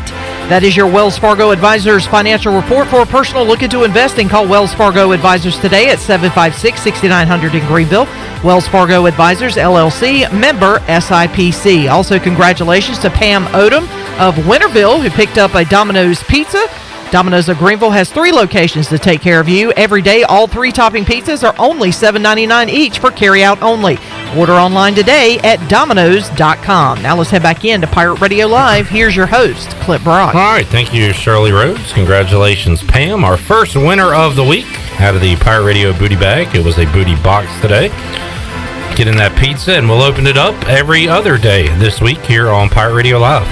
Clip, Kenny Jenkins weighing in on our Facebook Live. This is kind of an interesting comment. I actually talked with some guys at lunch today about this scenario. I wasn't going to bring it up on the air, but we were talking about this year is really such a weird year. I mean, everyone kind of gets a pass. We didn't have spring ball. We didn't have summer conditioning workouts normally, and even preseason camp was messed up. And now, we don't even know what we're playing for. I mean, are there even going to be bowl games? We're playing to play, obviously, but this year, I was like, maybe we should just look at this year as this fall, like our spring ball. In spring ball, you usually just scrimmage yourself. Maybe this is like spring ball where you get to scrimmage other teams in the real games. And really, we should just look at this year as building for next year. But Kenny weighing in saying, quote, shouldn't we treat this season as one long scrimmage? mix it up until we find the right combination of players. Wins aren't as important as being ready next season. Everyone can return next year per NCAA, so treat the season as a scrimmage and just develop players. Kind of what I was thinking about, and at the point where we are, maybe that's the best way to look at it. Get as many players, as much experience as possible, and just truly use this as a year just to build for next year. I know most Pirate fans don't want to hear that, but would that be the best use of resources at this point? And just lose by 80 every week? Well, I'm not saying lose by 80, but just look at the big picture and not just the immediate. I'm just trying to keep a big, So we, start Mason Garcia. Well, I don't know if on you Saturday. start. You just get people experience. You get all types of people experience. They're getting plenty of people experience right now. They're playing a ton of D linemen. Unfortunately, we're already doing this. Well, and we're losing. Maybe so. And I mean, they're keeping score. I mean, that's what you're playing for. I don't know. This kind of feels like a cop out to me. Like, well, let's just play all the players we have. Yeah, come on, Kenny. That was a stupid comment. Get it together. I don't think it's stupid, No, I'm just but kidding. I don't. I was just trying to think of some bright spots. Like, if this season you get enough experience and it builds for next year, then could you look back at it and go, okay, well, the struggle in 2020 was worth it because it's paying dividends now? Well, they're already playing a ton of guys, and so I don't know. I don't. It's going to hopefully pay off one day. I would like to see a win mixed in with the, I mean, I heard Coach Rick Smith still think it could take 2 to 3 years to get it where it needs to be. And I thought about that, and I gave this, I love an analogy. I gave this analogy. So I got a little more familiar with Little League this year, having a son involved. In Little League, you have 9-year-olds go up against all the way to 12-year-olds. Well, the teams that usually win are balanced teams, or sometimes you have a team that is heavily weighted with 12-year-olds, and they can win that season. But what happens when all those 12-year-olds exit the program or that team? Then they lose all, then they're a younger team, and then they suck for a while. I've seen this happen with teams. The teams that win consistently have an even balanced number of 9, 10, 11, and 12-year-olds. They have, 3 to 4 of each age group. Well, I think what we have right now, if we were a Little League team, we're heavily weighted in the 9 and 10-year-olds right now. And we're going up against teams that have a lot of 12-year-olds. And we're getting beat bad because we're young and we don't have players that have experience. Mm-hmm. But I was just trying to, just relate it to something that a lot of people could relate to in Greenville, which is Greenville Little League. Mm-hmm. That we're a team with, in essence, a young roster. Which doesn't mean the players are bad. They just need a little more experience. They need to get a little bit bigger and stronger. They need to grow up, And by the time they're 11 and 12, this thing could be a different story. All right. Was that a bad one, or was that? No, it wasn't a bad one. I just think most people that watch college football know that there are a freshman, sophomore, junior, senior. Yeah, but have you ever thought about it in the terms of? No, because I really needed to. Because when a 9-year-old goes up against a 12-year-old pitcher, rarely do they get a hit. Every once in a while they might, but it's not often. Okay. Usually that 12-year-old striking out. Great analogy. And I feel we're going up against the 12-year-old almost every week. Now this week, we're going up against maybe a 9 or 10-year-old in USF. But also not in Little League, you don't recruit players. And we should No, they draft players. We should have better... you do, kind of. No, you don't. Well, you draft, I guess. It's not an even playing field. You pick players. Alabama, there's no Alabama and ECU in the Little League. Like, everybody gets a fair shot at players, right? True. Yes. So our 9-year-olds should be as good or better than Georgia State's 11 and 12-year-olds. You would hope, but that is not the case this year. Yeah. But Brian Weingartz does a hell of a job, and so does Joey Perry. Yeah. I'll do that analogy for Little League folks out there. Fields look great. Fields look great. Yeah, I will say the field is a great situation. No, I mean, they are very young, and that is a real thing with this football team. Yeah. A lot of inexperience. And again, like Kenny said, and then like you talked about, I do think that you want to develop players this year, but along the way, you want to see some progress too, right? You want your guys to look good out there and to win a game and get some confidence. And we just haven't been able to do that right now. Kenny. We got another Kenny weighing in. This is Kenny Curlin saying, if you keep getting beat down, then you lose players and recruits. This is not a practice year. I agree with that too. So, I mean, the losing mentality sinks in. I mean, Rick Smith said it the other day that winning is contagious and losing is contagious. And this team doesn't know how to win. No. And honestly, I think our fan base has forgotten how to win. We haven't had a winning season. This is 6 years now of losing. This has become habit forming, unfortunately. Yeah. How do you break the habit? How do you get out of that culture? How do you know? I think that is something that Coach Houston is dealing with and struggling with every single day. I think that's the first thing he thinks about. How do we change the mantra of this losing? How do you turn it around? Well, you got to turn. I think the way you turn it around is by winning, which is easier said than done. But you got to do the little things every day right, and hopefully this weekend can be a start. Hopefully so. South Florida does have that taste of winning this year. Now, they did it against the Citadel. And as I said earlier, if we had our game with Norfolk State, maybe we'd have a win under our belt right now. Now, against real competition, and it's tough competition, South Florida got shut out by Notre Dame. They scored 7 against Cincinnati. So they're having their woes, too. And, Ronnie talked about it. We all kind of have today that this is a very interesting game. You got a first-year head coach versus second-year head coach. He wants to rebuild the program there at South Florida. Mike Houston trying to build one here. Very similar circumstances going into this game. And you look across the world of college football, Clip, and there's a lot of traditional powers that are struggling. I mean, look at what's happening at Florida State right now with all the money and resources in the world. They're, folks are losing their mind down there. Oklahoma and Texas have lost games. Oklahoma, first time they've lost back-to-back games in like a bazillion years. They're ready to run Lincoln Riley out of town. He got a bunch of Captain Bills down there probably calling the Sooner fifth quarter. I guess he's calling their show instead of ours. I know. Where's Captain Bill, by the way? This is a call out for Captain Bill. I want to hear from Captain Bill this weekend. I'd like to hear from Captain Bill. One, just to make sure he's okay. Two, what was another team I was thinking of? Texas A&M. Jimbo Fisher. They're already starting to question him a little bit. Yeah, I mean... we're not. The problem is these schools, I think... Mike Leach lost the other day. Are they trying to run him out yet in game They can turn it around quicker. This has been such a spiral. Sure. It's tough to pull out of. Hopefully we can. I just don't know when. I hope Saturday is the night when the Pirates can get their first W when they take on South Florida. It is a 7 o'clock kickoff on ESPN Plus. We'll be with you 3 o'clock on the Bud Light pregame tailgate. Did I see the line changed on this one?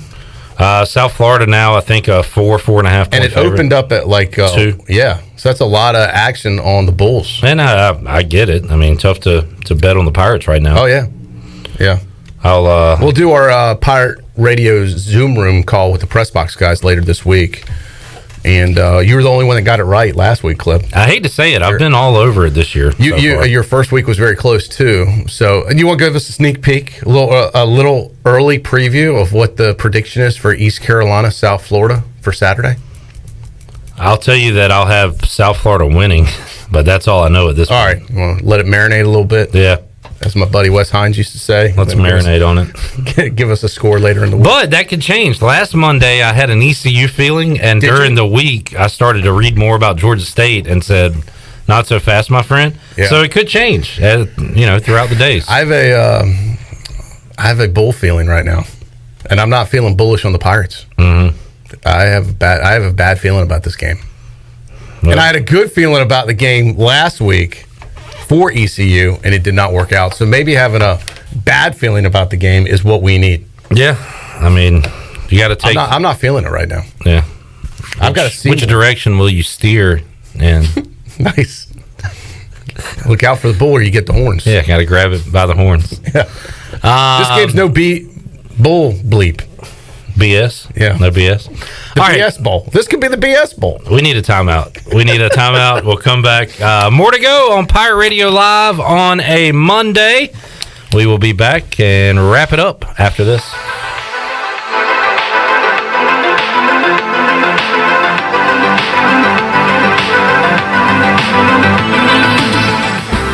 Hey Pirate Nation, this is Tom Brown from Brown & Wood Buick GMC Truck. We've been serving the Pirate Nation in Eastern North Carolina for 83 years. We have 4 brands, 3 generations, 2 showrooms, and 1 goal to make sure you leave a happy customer. This month at Brown & Wood, get an all-new 2020 GMC Sierra and save over $10,000 off. As always, Brown & Wood is the home of the lifetime warranty. We're located on Greenville Boulevard next to the Convention Center, or shop us online at brownandwoodauto.com. Hello, Pirate Nation. This is Representative John Bell, the Majority Leader of the North Carolina House, and it has been an honor serving the people of Eastern North Carolina the last 8 years. I've had the privilege of working with your local representatives, Dr. Perrin Jones and Chris Humphrey, as they delivered hundreds of millions of dollars in COVID relief funding to our small businesses, healthcare providers, and families right here in Pitt County. Unfortunately, their opponents are funded by radical liberal out-of-state donors that want to destroy our agriculture heritage, defund the police, and silence your voice by buying this election. This is not North Carolina. We cannot and will not let this happen. Dr. Perrin Jones and Chris Humphrey are focused on solutions, not revolutions. They will make sure your voice is heard and represent our Eastern North Carolina values. So Pirate Nation, the choice is clear. On November 3rd, please support and vote for Dr. Perrin Jones and Chris Humphrey for the North Carolina House. Strong voices for Eastern North Carolina. Paid for by the John Bell Committee. Do you think you might have been exposed to COVID-19? Maybe you're planning to visit parents, family, or friends. Arc Point Labs of Greenville offers same-day COVID-19 results. No referral needed. Same-day results available. Arc Point Labs of Greenville offers easy solutions to COVID-19 testing. Arc Point Labs of Greenville is located across from Vidant Hospital on Executive Circle behind Southern Bank. Call for an appointment or walk in. Arc Point Labs of Greenville, 215-5688 or arcpointlabs.com. This is Martin Truex Jr., and as a NASCAR Cup Series champion, I love one-stop shopping. When I need fresh tires or fuel during a race, my pit crew takes care of everything. Off the track, I have an Auto Owners independent agent. They handle all my insurance in one place: car, home, life, and business. Get your own pit crew and find a local agency with Auto Owners Insurance. This is Norm Bryant with Town Insurance in Greenville. Call me today at 756-8300. Go Pirates. Weekdays are a great time to visit North Carolina State Parks. The best time to learn about nature is to be able to look, listen, and feel its natural beauty. A visit to the North Carolina State Parks is perfect for homeschoolers, scout groups, and teachers looking for a fun field trip during the week. You'll be amazed at all the natural wildlife you'll see when you experience the beauty of each North Carolina State Park. Visit ncparks.gov to get all the information on the closest park near you. Hi, I'm Annalie Newhoff. And I'm Rob Campbell. And we are with CopyPro. We have been locally owned and operated here in Eastern North Carolina for almost 50 years. CopyPro is the leader in office technology. Does your business struggle with keeping printing costs low or producing professional documents? Here at CopyPro, total customer satisfaction is our #1 priority. We have a variety of solutions to help reduce your printing expenses and make your business more productive. Call us today at 1-800-682-6558 or online at copypro.net. CopyPro, we are the professional office systems people. If you are push mowing your yard using an inefficient lawn tractor or your current zero-turn spends more time in the shop than mowing your grass, it's time you look at a Hustler zero-turn lawnmower. Residential mowers from Hustler are built like tanks and drive like sports cars. All Hustler mowers have fabricated welded steel decks. Don't settle on cheap units with flimsy stamped decks from big box stores. Come see Ron Ayers Motorsports. It will guide you to the right mower for your property and your budget. Find us at Ron Ayers Motorsports, Highway 11 north of the airport in Greenville. Pirate Radio. It's going to change. I promise you. As I stand here, it will change. Okay, and when it does, that stadium, it's going to be rocking, and heaven help whoever walks in there to play us. The voice of the Pirate Nation.